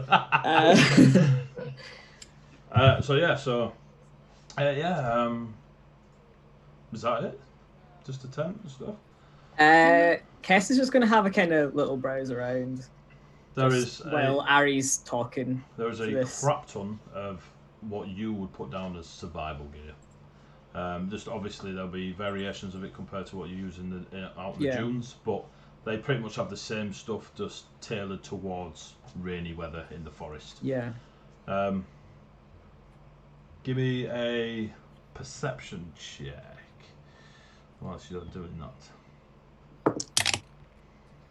Okie dokie. Middle of the road, 15. 15? Yeah. Just as you're looking around the canvas and such, you see a bit of parchment that's sort of wedged into what looks like a group of tents that may have been used already. They're muddy around the edges and stuff, and they're on a different pile to the new stuff that Ari's buying, and it sticks out quite a bit, and it's got a little tie wrap around this piece of scrolled up parchment. Yeah, why not? You take it? Yeah. Cool. You taking it stealthily or? No, he's just gonna pick it up. Cool. You pick it up. Yeah, you'll pick it up. you got a little scroll. He's just gonna like glance over to the person. Like, how big is it? Is it like a dust scroll, or is it like A4 wrapped up, rolled up? he's just gonna open it? You're gonna open it? Yeah. Give me an Arcana check. M's got magics on it. You laugh, but you opened it. Yeah. Doesn't mean I'm not gonna laugh when you say, okay, no, fair enough. That's a 17. Nice. It is definitely arcane writings on it. It's definitely. He just rolls it back up and hands it straight to Delfin. Definitely a spell scroll. It's like, no, that's not for me. You reckon it is fire of some sort. You've seen those sort of glyphs and arcane shapes before on your 17, but what fire, you've no idea. And you give it to Delfin. The chap that is dealing with Harry, it just ignores you passing on, you don't even notice. Yeah, that'll be 4 gold, 5 gold, 4 gold. You sure? Give me an insight check. Yeah, sure. Feels like that is You talk down the women by 2, but this guy, you're like, I'll pay you more. 16. 16. He's very keen to sell, like almost desperate. Bless. Ariel kind of be like, 3 gold? You can see a physical change in his face of almost panic. Give me a persuasion check with disadvantage. Rude. So mean.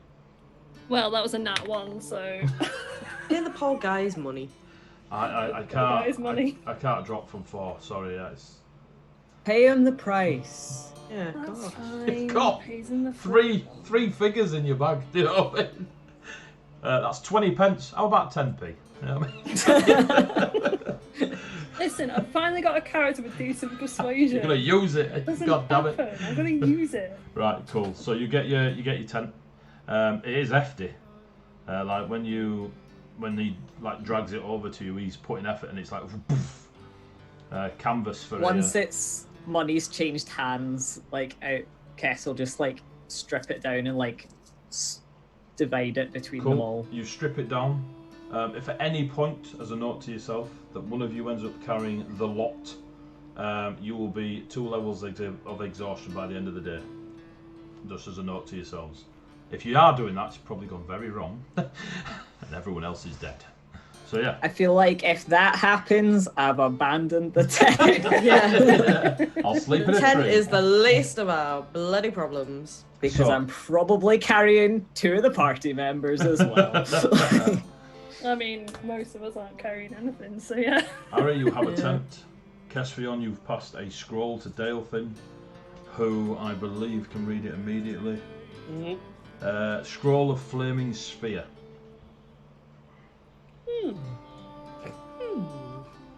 Where'd you find that? Thanks, my dude. You saw me put food in my mouth. Yep. Your tent is now on fire. Don't tempt me, Shalrul. I mean, it was tucked in beside the tents. Have a quick look back over in that direction. You see a lot of used tents, probably rented tents, that have been brought back waiting to be cleaned up by the chap in the shop. He just kind of gives you a shrug and just like keeps like just picking stuff up, like having a wee look, putting it down, footing around with stuff. Goddamn shopping episodes. See, Kess made a mistake by handing this to me in here. I'm gonna walk up to the guy at the counter and go, how much for this?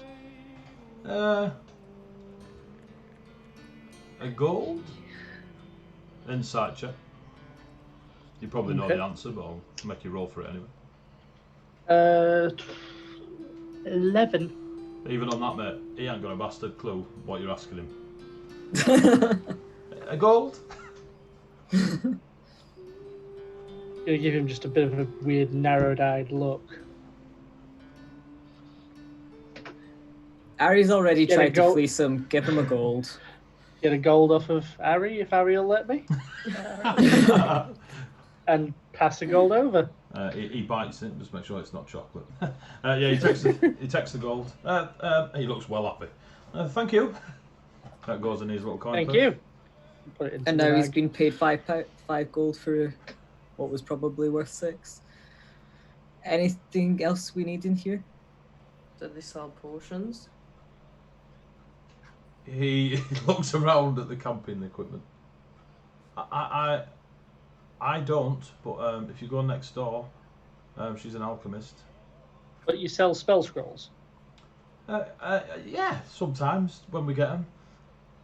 They're really good for helping you. I mean, when you that spell scroll, that'll help you put the tent. It'll help you put the tent down faster.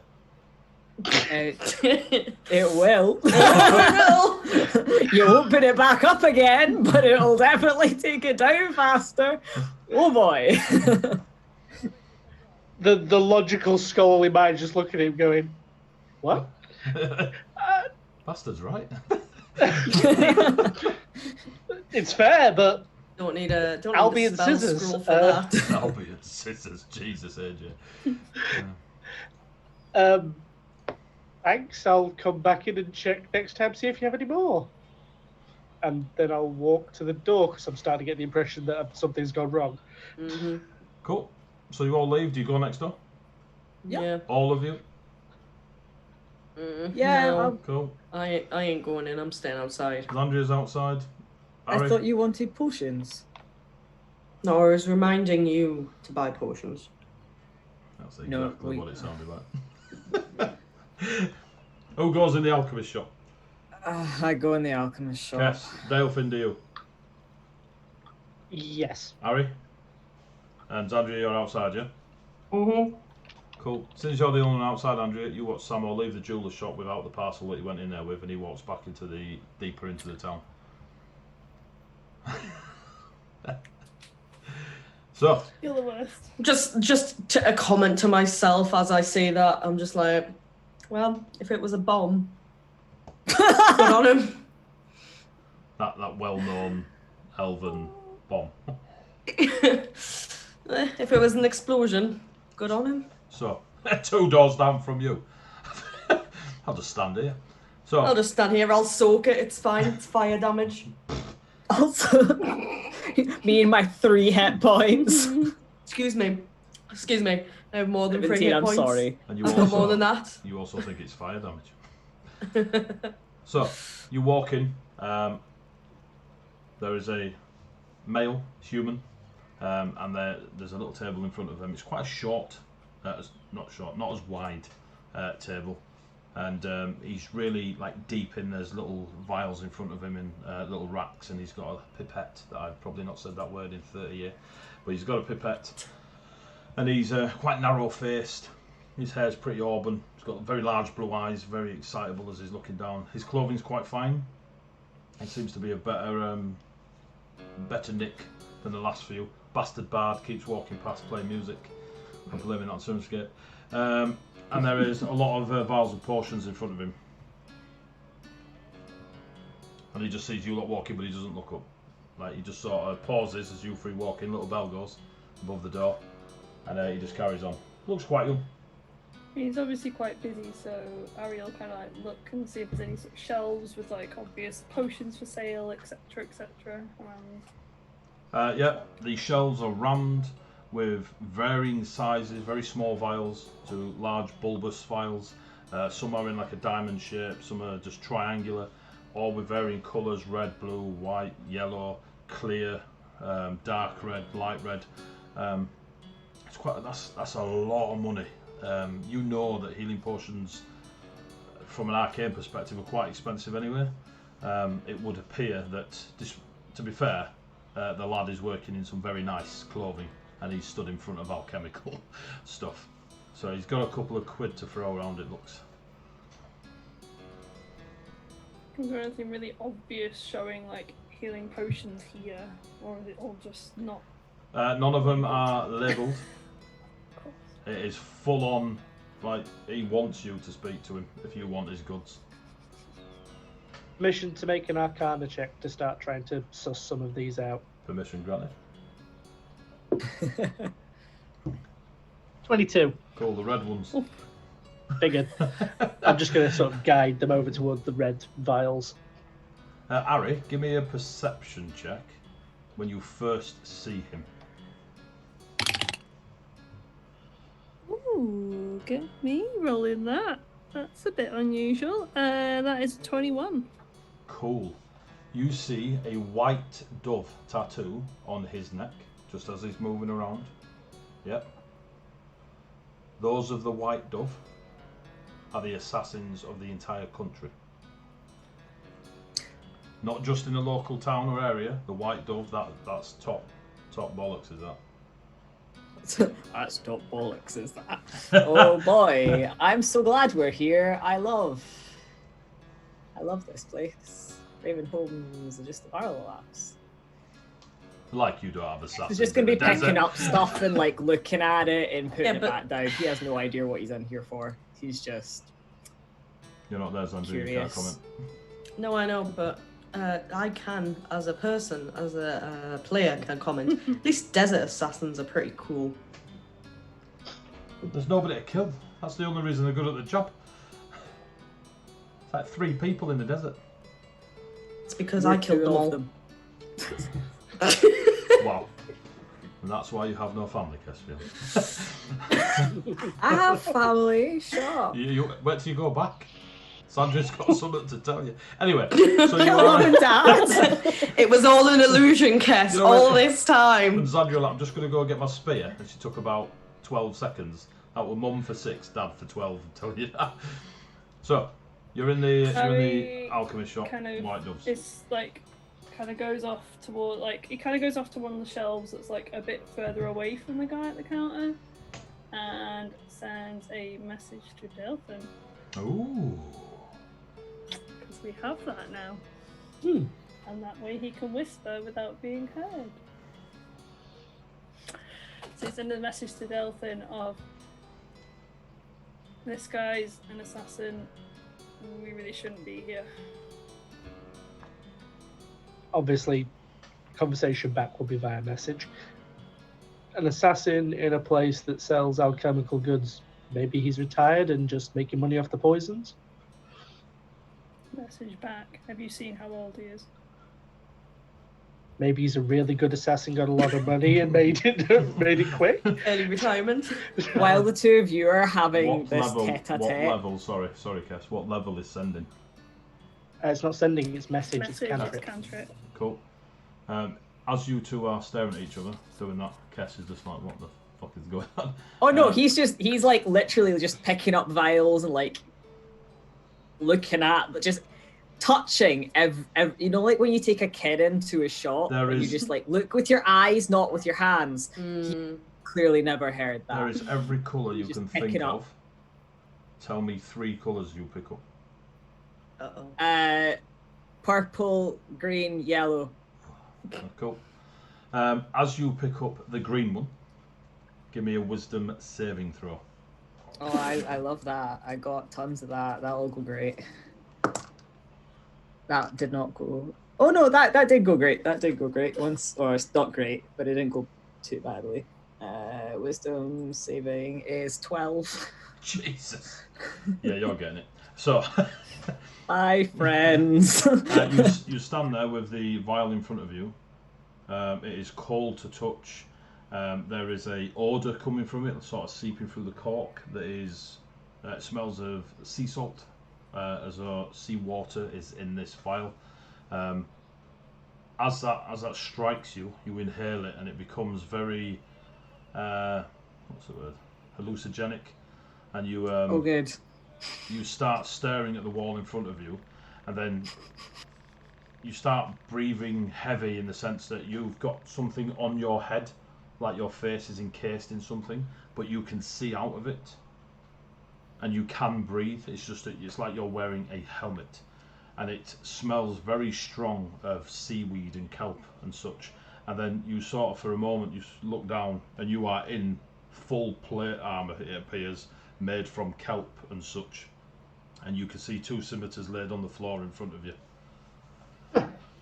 And then you snap back out of it, and you put the bottle back on the shelf.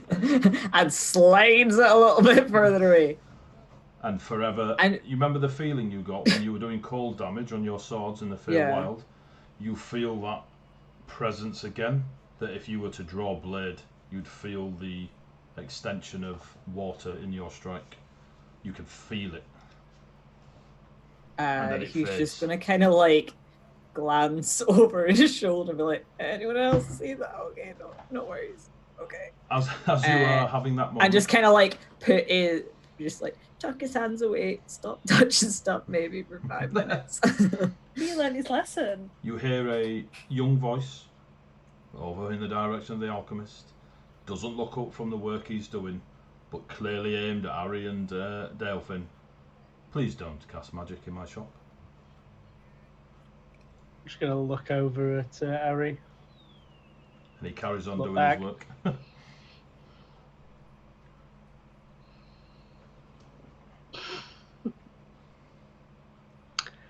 Ching, ching, ching. So really good then. I'll just say. Something tells me he's an assassin of magic users. We were looking to buy some health potions. And you'll like look at Harry in between like the elf and be like, They are the red ones over there. Again, he doesn't look up and you see him just dropping different coloured liquids into this one small vial in front of him. The vial is about 2 inches tall and only a centimetre or so wide. It's a very small, and he's doing very delicate work. His eyes big and blue, staring at this. should we come back when you're done here? That will take too long. If you wish to buy something, please do. Okay. What's he making? Can I tell? Give me an Arcana check. That is a 19 on the roll. That makes it a 24. Boom! It ain't magical. That's fair. He's making a concoction that is not arcane induced. He's making a brew. Yeah, this is just a cuppa. Yeah. There is a Very Yorkshire tea bag. Fantasy microbrewery, yeah. Like, yeah. He's just making a cuppa. There is a flat cap. Can we ask the price of the health potions, please? They vary from 50 gold pieces to 250, depending on the strength and potency, which is the same thing, so I don't know why I said that twice. It's to drill it in, obviously. Obviously. I'll look over at Harry. How much do we have?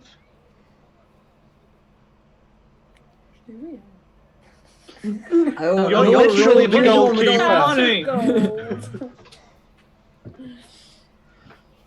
Would Ari know if that was really expensive or not? The health potion. 50 gold for a healing, for the lowest level of healing potion is bang on, essentially. Partly because of the magic that goes into them. Yeah. Because the healing potions are arcane made. You could probably find a herbalist to do you cheaper stuff that's not even anywhere near as potent and might go off if you don't use it quick enough. You know, there are herbs. I mean, they're all over the world, herbalists that can give you a bit of a kick. But arcane potions, they cost a fortune. I mean, he at least knows what he's doing, so Ari's going to be like, yeah, okay. How much gold does Ari actually have in his pouches of various Give or gold? take, you've got, what, 400 gold, is it? Okay. Minus Did maybe the get few. You got 300 from Berrimond. Hmm. And what did you get for your dagger delivery? Was it 150 or 100? God. It's going back a bit. Yeah, I wrote it all down. It's just. You've got 400. And I'll have if we have to change it later, we'll change it later. Did we not have Good. some left over from our first fandango with the purple people eaters? Yeah, so Griff. Because weirdly, that's the price that I remember, because that was 80. Yeah, so Griff gave his portion to the fisher folk.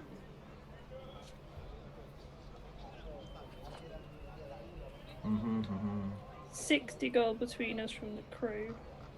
Yeah, because the 20 Griff took and gave away. Yeah. Yeah.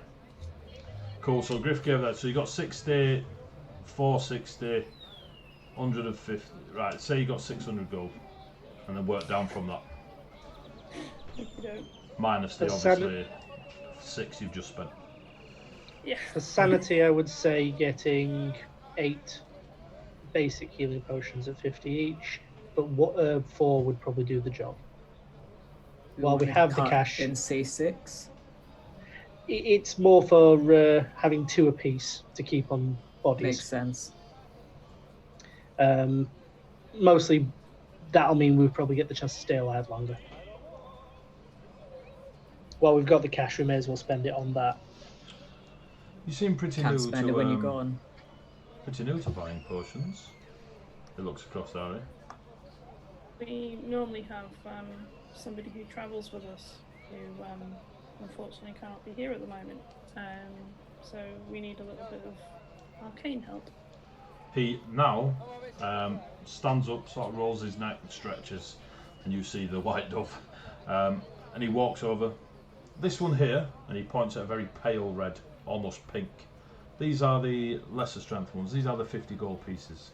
To give you an understanding of price range for your further endeavours of potions, this one here, and he essentially goes down the line to a super dark red potion. This one is a supreme healing potion. Very rare, probably the only one in Marlan that has this potion right now. Can't speak for the rest of the country, but you're looking anywhere between 1200 and 1500 gold pieces for that potion. And then he sort of looks you three up and down and goes, but I believe it will be wasted on you. And he goes back to his bench. He's entirely correct. I say we just get 8 of those, and I'll point to the light red ones. That'll be That's for 400 you gold. guys. Yeah. Start counting, Harry. Starts counting. Oh, he counts out 1. 400. Wait, you're not going to try and talk him around? Just pay him again. Too scared. Hey, here we I go. think if Harry even looked like they were going to, both Kess and Delfin are just going to give their. I mean, he's just sort of gone to him. I don't think we should do anything with this dude because he's an assassin. He's not going to hide below price on this one. Also, he knows it's a fairly standard price, so. Yeah. Okay, so you count out 400 gold pieces. He doesn't take them from you. Just put the pouch on there, please. And he points towards a small circular, almost column of wood. That's just stood on its own, not far from his little bench. And lose your hand. So you put the you put the pouch on the table. Thank you. Anything else? Again, he's still working small measurements into this vial. Do you have any recommendations for a party of reasonably fresh starting adventurers? I will say we're gathering up the 8 because I'm assuming he's not. He does not. He's just assuming you're going to take them from the shelf. Recommendations for starting adventurers? How so? Wanting adventure? We've seen reasonable combat recently. We've taken on a bit of a job as a some patrolling assistance back and forth. Gnolls, stuff like that tend to come out at us. So we're trying to. So are you adventurers basically gain or an are you edge. mercenaries?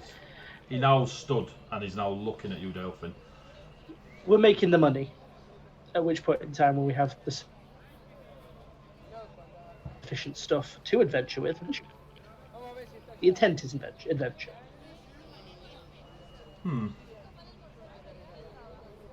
Ever killed anybody? I'm just giving him a sort of a look that goes, "Yep," but I'm not saying it out loud. Ever killed anyone for money? Shit. Would you? Depends on the reason, other than money. That is the only reason I'm asking you right now. You've asked me for Then- my advice. Then Or most likely suggestion. not. And I Not do not yet. believe I could possibly send you in the direction that would aid you. Although there are guilds and mercenaries always looking for hired help. Marlan is a busy town. There is the estuary. There are many ships going out. Maybe you could go kill a fish or two for the fisher folk on the dock. That seems depends on the size of the fish, I suppose.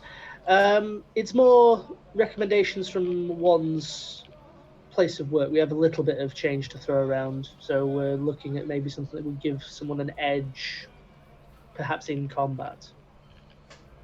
Maybe some stronger, something that would create a protective energy field, or like allow them to grow bark from their skin, perhaps, or something like that. I've heard of a few things. You want to speak to a wizard, or are you wanting more potions?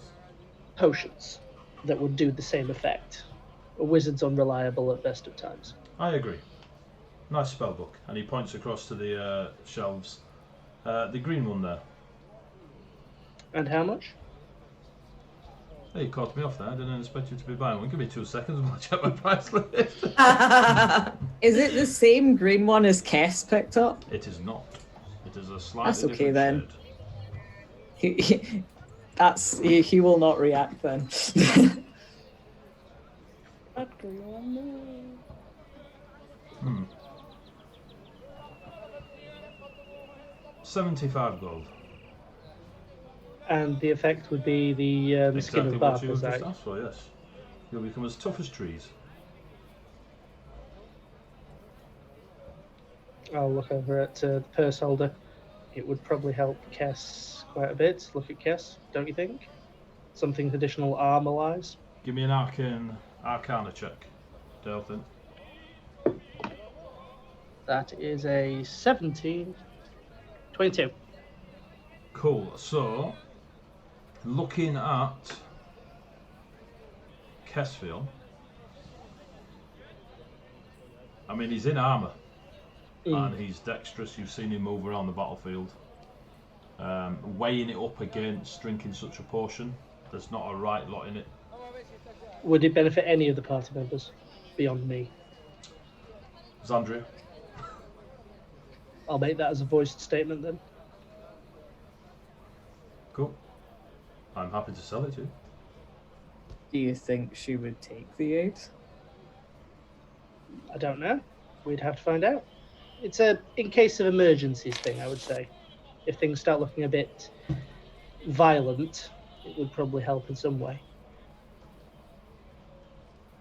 This isn't my area of expertise. If you think it would come in useful, then It's a fair price. It's just, it is the price it is. And I know what we've got left in resources, but it would definitely help. Again, if things got violent, and I say violent to rhyme with the word Death Knight.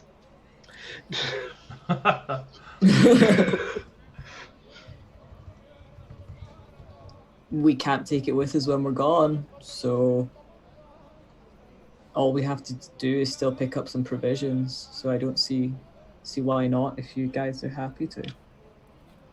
Look over at Ari.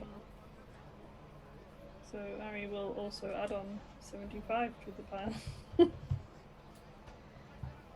And I'll take the green potion.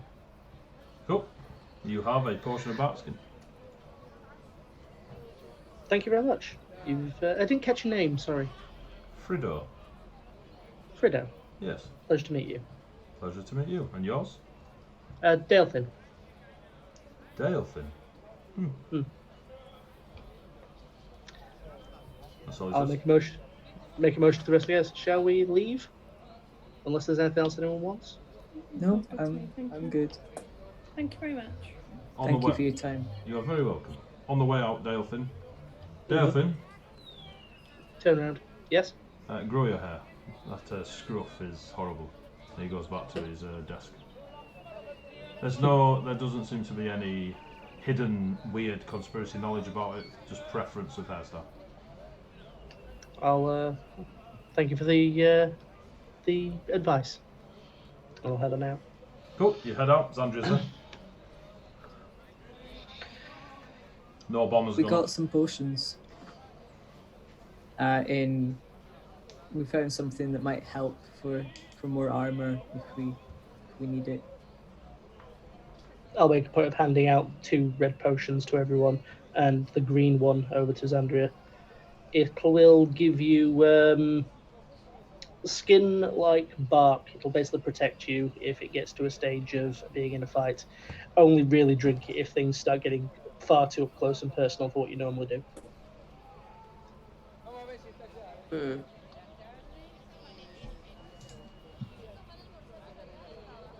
Cool.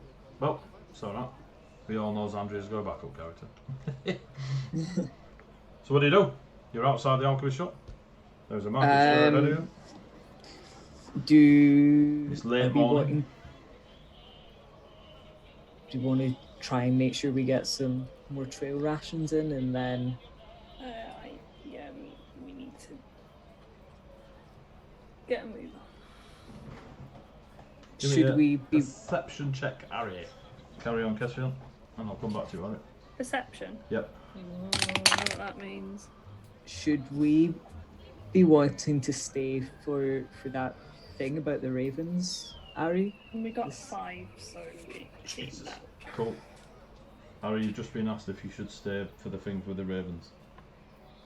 Council of Ravens is probably what the guys were gathering for. So we'll want to find out what that's all about, surely. To hear what they're saying to everyone. Give us a history check, Ari. I'm not rolling that one again. History. Oh, we're not bad at history. Woo, 15. Cool. So, Council of Ravens is one of two things. Something when the those at the top table get together and discuss matters of Ravenholm itself, or a public announcement due to the result of said meeting. Doesn't always come to the public. Sometimes it does.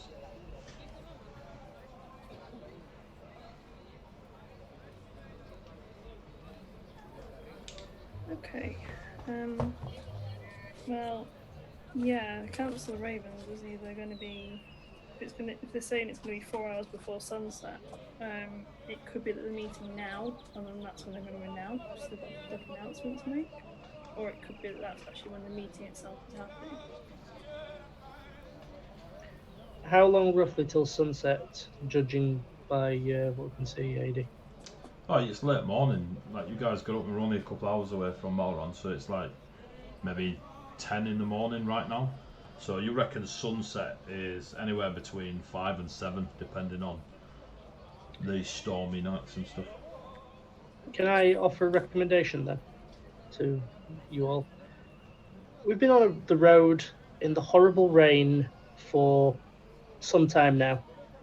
How about, I was thinking, go to the tavern, get a warm meal, get a room for the night somewhere that's actually able to sleep on something soft, and go get a bath and some rest now, so we are awake when that happens, and we can take whatever action from there. Yes. Yeah. Do we still have the gold for it, Ari? Yeah. We do. I will need to basically take a rest or something anyway to. This doesn't last very much longer, so it's going to turn back to me eventually. So I'd rather be in a safer place away from folk than it does. Sounds good, Bill. You're the tavern expert, I suppose. Ari, I hand Ari the scroll. You may find more use for that than me. It would cost way too much to commit it to my book at the moment, but as a sudden surprise for you, it would be probably quite beneficial. I'm still quite new to this, so that's good to know. No better way to learn. Delfin essentially undoes the scroll and with his finger traces the glyphs and repeats the words to you, so if you were to use it in combat, you'd know how. You're keen of eye, you get it pretty much spot on. And I'm confident that if you used it in a fight, it would work. Cool. So, Ari, you're going to do tavern hunting?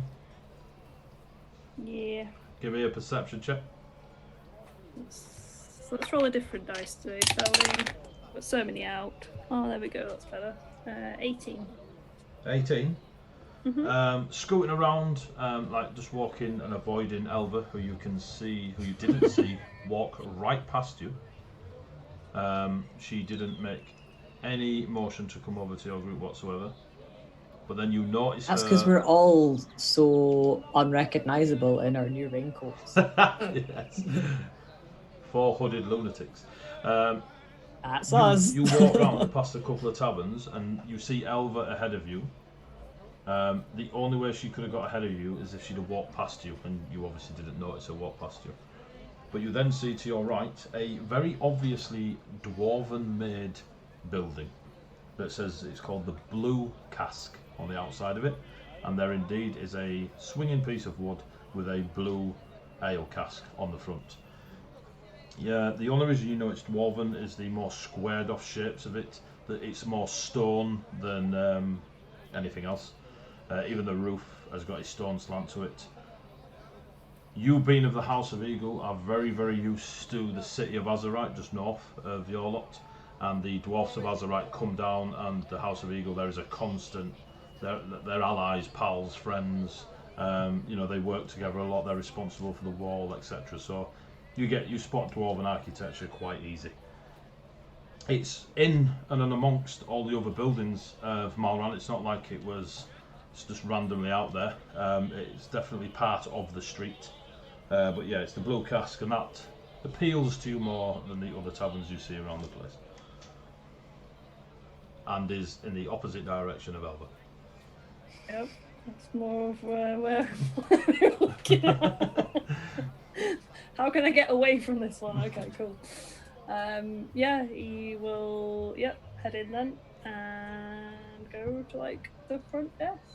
Cool, so you walk in. It's quite a grand tavern when you walk in there. It is stereotypically, there are musicians in there. There are play you bastard. There you go. Oh, there's no sound. Ah, there we go. There are musicians playing, there are folk drinking and dancing. It's a very jolly place, isn't it? This is the only building you've seen so far not flying the white banner with the red hooded cloak on the thingy. You walk in, there are a few dwarfs, quite a lot of humans, just enjoying a day in the tavern at 10 o'clock in the morning. Behind the bar, there is a female dwarf with a real short, scruffy blonde beard, no moustache, just real short, scruffy blonde beard, and she's got really mop-esque hair, blonde hanging down. The blonde beard grows into her hair that is grey or going grey. It's like a very, very silvery sheen to it with the blonde that's going grey. And she's got a leather apron on. There is a large club, a one-handed club on the bar in front of her, and she's just serving people. They're giving her a bit of banter, but it's just tavern banter, and she's dealing with it pretty well. You head over to the main bar. Have you three gone in with her, or just gone in with Ari, or just left Ari? Yeah. So. I'm going to do my usual thing. I'm going to walk through and find the table closest to the door Cool, with the easiest way to escape. It's fine. A couple of dwarves and humans bump into you. They're like, oh, sorry. As you thingy, they're just kind of jolly in there. Helping the dwarf behind the bar is a short, what you would first appearance think is a halfling till they turn around, and they've got that purple skin with the ears flat to the head and sharp teeth. But they're about as tall as a halfling with little pieces of blonde hair where they're going bald, and they're serving down the other way. But the dwarf catches your eye when you walk in. You get up to the bar. She turns to you, moves her club out of the way. Now then, good looking. How are we doing? Go on, get us some money off the rooms. Well, the fact that my disguised self is going to drop soon. In about 10 minutes. Yeah, exactly. Make it quick. If you wish to keep it going, I'll let you burn a spell slot. So just extend it rather than cast it again, so it's up to you. Okay. You got 10 minutes get 10. before it drops. He's 10 got 10 minutes to minutes, think. so like I'm hoping he can just get the transaction over and done by be Alright, cool. upstairs before the 10 minutes is up. So, she's engaged. Yep. He just kind of smiles at her and is like, "Hi, myself and my companions. We're just looking for a couple of rooms, just for sort of the day and the evening. A couple of baths, bit of meat, bit of food. We've been travelling quite a long way. Ah, you want the work, son, lad? Yeah. Just here for the night? Just tonight. Yep. Say companions, how many of them? That bunch over there. Yep. 3 companions at the moment. Cool. How much you got? How much is it? Ah, persuasion check. Come on. What's my persuasion again? 17. There's 4 of you. You're washing, sleeping. You wanting food, Yep. drink. Yep. Call it 3, 6, 12 gold. All in. 12 gold. Really? Your flirting won't work here, lad. I've been married 3 times. Make it a 4. Feel free to roll Make it a 4th. Feel free to roll a persuasion check with disadvantage. You've got to re-roll. Don't forget you've got to re-roll. Yeah, you got You should reroll. have a reroll. And that's how they got thrown out of the blue cask. The end. That would be an 8 on disadvantage. Ah, you Plus- reroll it. Jesus. So I think I Re-roll. will do the reroll. Oh, that's better. Okay, that was a good use of reroll. That was an 18. 18. Nat 20. No, I rolled an 18. Yeah. Damn it. But it's as good as. You're cute, but no. 12 gold. Nice try though, I mean, there's got some fast words on there. Here you go. Thank you. There you go. Still smiles at her. And just throws a single key to you. Up the stairs. There's no stairs.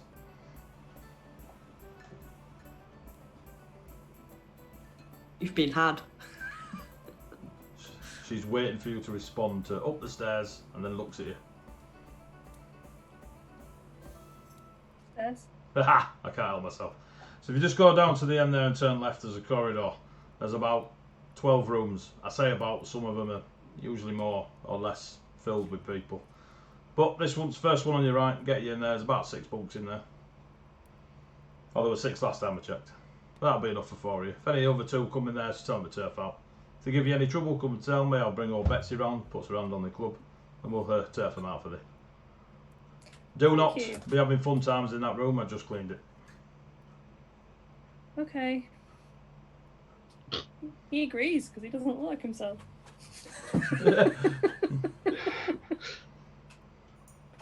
Cool.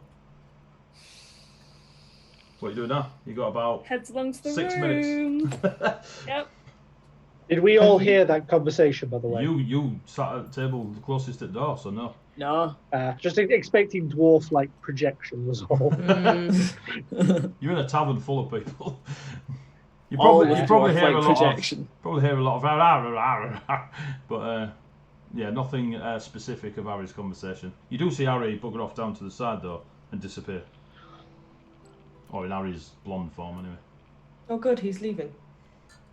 Do you think he remembered to book room for all of us, or is he just Who knows?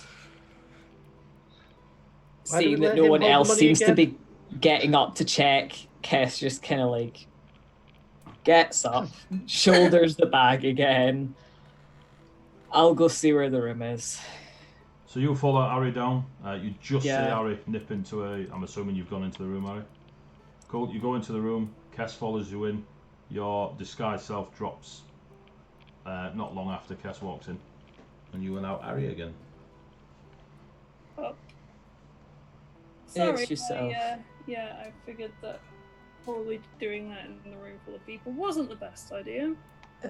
Valid. And he's gonna dump the bag with all the stuff in it. Cool. It is a relief. It is a weight off your shoulders. Literally. So give it that 10. I was just kind of like, I'm probably gonna chill in here for a little bit because I just don't want to be super obvious coming in here and then coming out as a different person to that bar name. So Keep your hood up. Also, did you manage to get us somewhere to bathe? yeah, the barmaid basically said we got the works essentially. So we've got meals, we've got a drink, we've got somewhere to bathe. Did they tell you where that was? No, didn't think to ask. Probably should have done that. Yeah. Ari was on a schedule. Like you had to get in and get out. I mean, I'm pretty sure if you asked her, she'd probably just tell you. Yeah. Leaves the bag, gets back up, just kind of looks at you with a look that kind of says half a job, and leaves the room. You see Kesvion come out, Delfin and Zandria. Are you going up to the bar to speak to the dwarf? Yeah, Cool. gonna go up to the bar. Get to the bar. The older dwarf lass is there. The halfling, purple-skinned person is working behind the bar serving. You see her. She serves 2 dwarfs and a human lass. Turns back to you. Howdo. Hello. One of my companions just bought a room and board. Ah, you're off with a of you. blonde. Yeah. He forgot to ask you for where the bathing Ah, up the is stairs. located. And points to This- the left. There's no stairs. Ah. Oh, I love my job. Yeah, you just go down that way and points to the opposite direction to where the rooms are. Turn right, go down there. There's a few bathhouses. It'll be hot, mind. Don't want your sensitive skin getting burnt. He just kind of gives a, okay. Thank you for your assistance. And he'll head back. No fun times in there. I've just cleaned them. Shouts at you as you leave the bar. I think we'll be okay. And they go back to serving. Just. And he'll go and explain to the 2 still at the table what's been ordered, where everything is, and that he's going to go and try and find anything that is still dry in his pack and go have a bath, because it would be nice to defrost a little bit. Cool. As you go... Go on. Sorry, Zandra. I was going to say Zandria is also going to get up and head towards the room with the intent of napping before having a wash down, because hell is she tired. Cool. You go into the room as soon as your head hits the pillow. The bunks in there are pretty well made. They've got a stone base, but then they've got quite a thick blanket of wool and feathers, and it's quite comfortable, to be fair. You get on there, you have a bit of a snuggle, and you start your power nap. Ari, what are you doing? Ari kind of sees Andrea kind of curl up for a nap and says, that's a good idea. And also goes to a different bed to have a little nap. For a moment, I honestly thought you were going to say, that's a good idea, and just climbs in next to Zandria for a That good nap. is the Totally opposite of a good idea. That is quite possibly the worst and last idea Ari Ari would spoons ever you. What have. do you do, Zandria? How is rebuke? Stab. So you 2 get your power nap on. Delfin, you're sat at the table. Zandria's left the table. Kesvion's disappeared down a different opposite corridor to where Ari and Zandria went. They all left the flight risk alone. I will take my bag and I will leave the tavern. Okay, we'll get back to you. So, Hi, Kesvion, Delfin. Hi, What are Delfin. you? a bunch of health potions and you wee shite bag. Yep. That's what he was waiting for. Bye, Delfin. Nice So- to know you. Caspian, you walk into the bath rooms. When you walk in there, the room has 3 large tubs in it, all stone built, filled with water, steamy as fuck. You're just going to accept Dwarven engineering has made this happen. He's accepted weirder more recently, so yeah. Fair. It's just a hot bath. Score. In there, of the 3 baths, the one on your far right has a elven person in there. You can just see the long hair going over the back, and it's hung over the back of the stone bath. The ears are not as long as yours, but they're not short like a half elf. They are elven. They're just not as long as yours and Xandria's. And they are just chilling, neck down, and there's a lot of steam about them. You just know they're elven. The middle one is empty, and the one on the left is empty. Oh, God. Please don't be Gabriel. It's his usual haunt. I don't think he's just doing a bathhouse tour of Ravenholm. Or he might Ravenholm be. bath tour. You're doing it. Yeah, but I'm there for a reason, my dude. Or maybe he is too. Who knows? You can't Is tell. there any kind of obvious difference between the 3 of these? No, they're just square just- stone hot tubs, essentially. Okay, I was just wondering if there was like, I know some places have like temperatures, etc. Or if this was just no, like it's a thing. It is a It's thing. a thing. It's a thing. There are Don't- 3 square hot Do tubs, not- all steamy water. I'll let you decide. Okay, I was wondering if there was like and this one is only for dwarven. Like, I don't want to cook myself. I think I'll go for the middle one. Cool.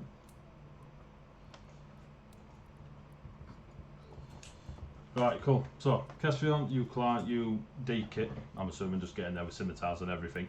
Wash me. You get into the. T-pose in. Yeah, no. So you get in. It's a little bit, and you lower yourself in, and you are in a very nice, steamy hot tub. It feels fantastico. Xandria and Ari, you are out cold. Kes, give me a perception check.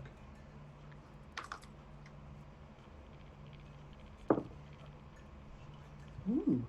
That is an 18. Cool. Give me a moment, and I'll tell you what you see. You look across past the elf, and you see the stone bench next to them, and their clothing. Where are you? Yes. Psych, it's the Death Knight. Can you imagine?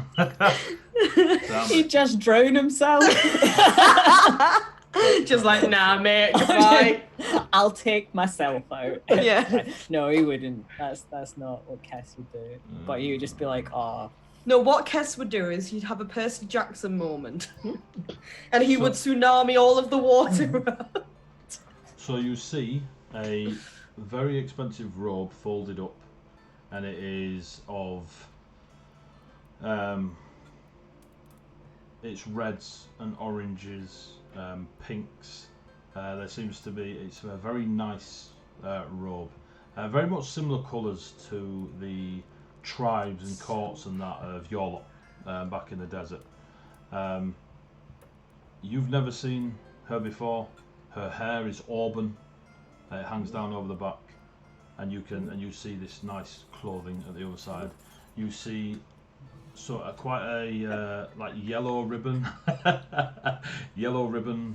wrappings that you'd assume go around hands or feet or such. You've used similar wrappings when you've done hand-to-hand training when you were growing up. But this elven person is, like I say, neck deep in the water, just auburn hair over the back, eyes closed, chilling out. Yep. Okay. The two of you are giving me the fear, by the way. Stop your Don't say anything. So, Delfin, you leave. Dying. You leave. I hope the Death Knight gets you, Delfin, the you blue- turncoat. You leave the blue cask and give me a perception check. That is a 15. Cool. Do you look right or do you look left? Left. Cool. So you look out, and as soon as you just kind of get your bearings as you leave, you look left, and Samo is 10 feet from you, full kit, sword, armor, falcon helm, everything, and he just makes eye contact with you, and then he looks over your shoulder. Do you turn? Mm-hmm. You see a very large, 7-foot, plate armored wearing person, no helm on. You can see the pale skin of this warrior in their massive plate armour with a great hammer that seems to just be hanging from their waist, which is down by their knee. How he's been able to walk in a straight line tells you something.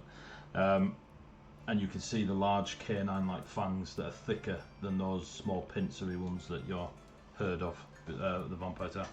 He is about 80 feet from you, just walking through the crowd towards the market area rather than towards you.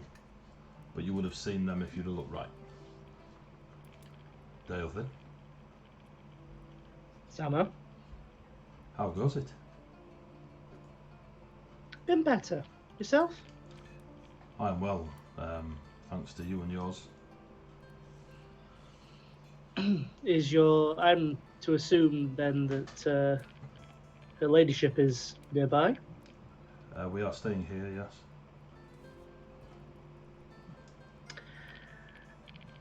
Very well.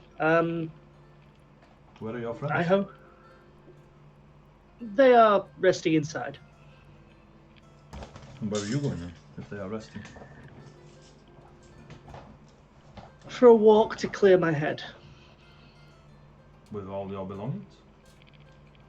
I always travel with all my belongings. Maybe you should stop travelling for a while. But if I stop, people catch up. Yes? That's not something I'm looking for. Might be something you need. Can't run forever. I have a long history of never doing things that I actually need. It's more for, the good of others that I do it. There is nothing good of others doing anything solo. You know this. Perhaps. The clans are stronger as a unit rather than individuals. I'm going to almost subconsciously go back to where the blood was at my ear and Okay. just reach for it. Oh, is it still So- a bit flaky? A bit flaky. Yeah. But yeah. Yeah. So I've been told. And the emphasis on told is demanded. He looks at you with recognition, as if he's been in a similar situation of being told by a higher power.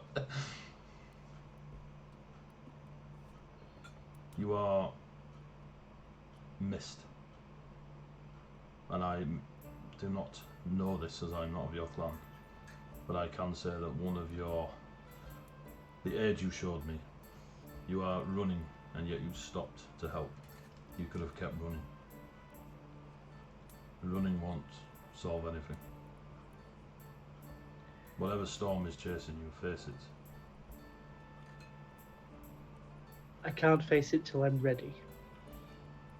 And if I ask others to stand alongside it, they're going to be swept up in it and may not survive. And don't ask them. It is their choice. But let them know where you're going. To take that choice from them is robbery.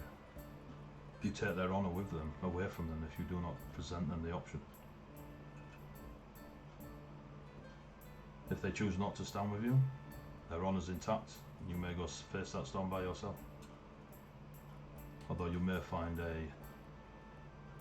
friend stood with you, and he gives you a nod of respect. I will return the nod. And then I'll take my backpack off and just put it back in by the table. Then, friend, just let them know I'll be back. There are other reasons to go for a walk.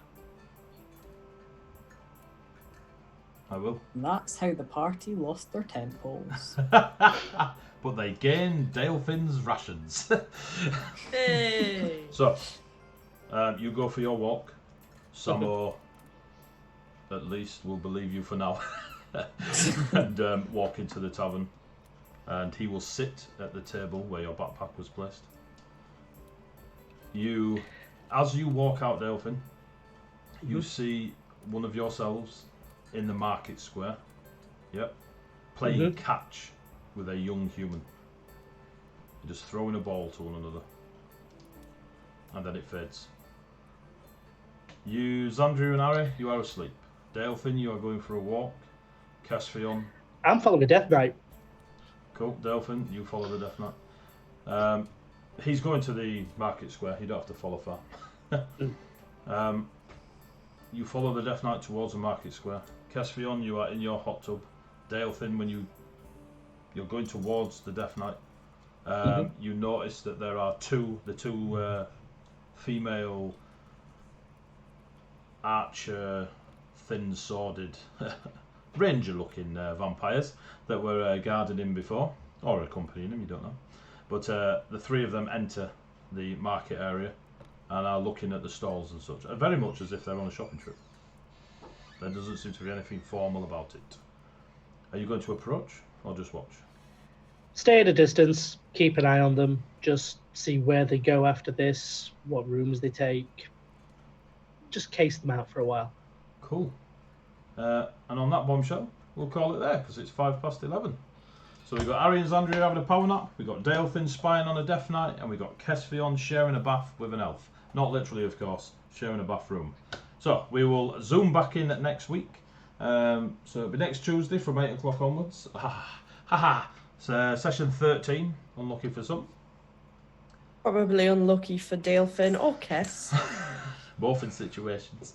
So you, thank you very much for watching. Thank you very much for the raid earlier. If you've been watching from the beginning, fantastic. Thank you very much. If you watched before, joined after the break in between, it's very much appreciated. It's great having you guys join in. The chat was great. It's very, it's great. It's just very nice. It's overwhelming. It's beautiful. I love having the fact that our little community is growing and growing over the last 3 or 4 months. See you next Tuesday. But yeah, so thank you very much. Please go check out our Facebook page and look at the 48-hour gameathon that we've got going on and check out those 3 charities: Mind, Rainbow Trust and Mermaids. Go Google them. They're fantastic charities. We'll try and raise a few quid for them playing silly games and having a laugh. We'll go from there. Some old pirate. Nice. Good night all. Take care of yourselves. I am going to raid Ashana if she's on still. She is still on. She is still on. So if you are up for a raid, please stick around. Just while we raid Ashana, she's one of our sponsors, and again you'll get to see some of her crafty work. So Awesome glasswork. lots of love from myself, and say goodbye, players. Good night, players.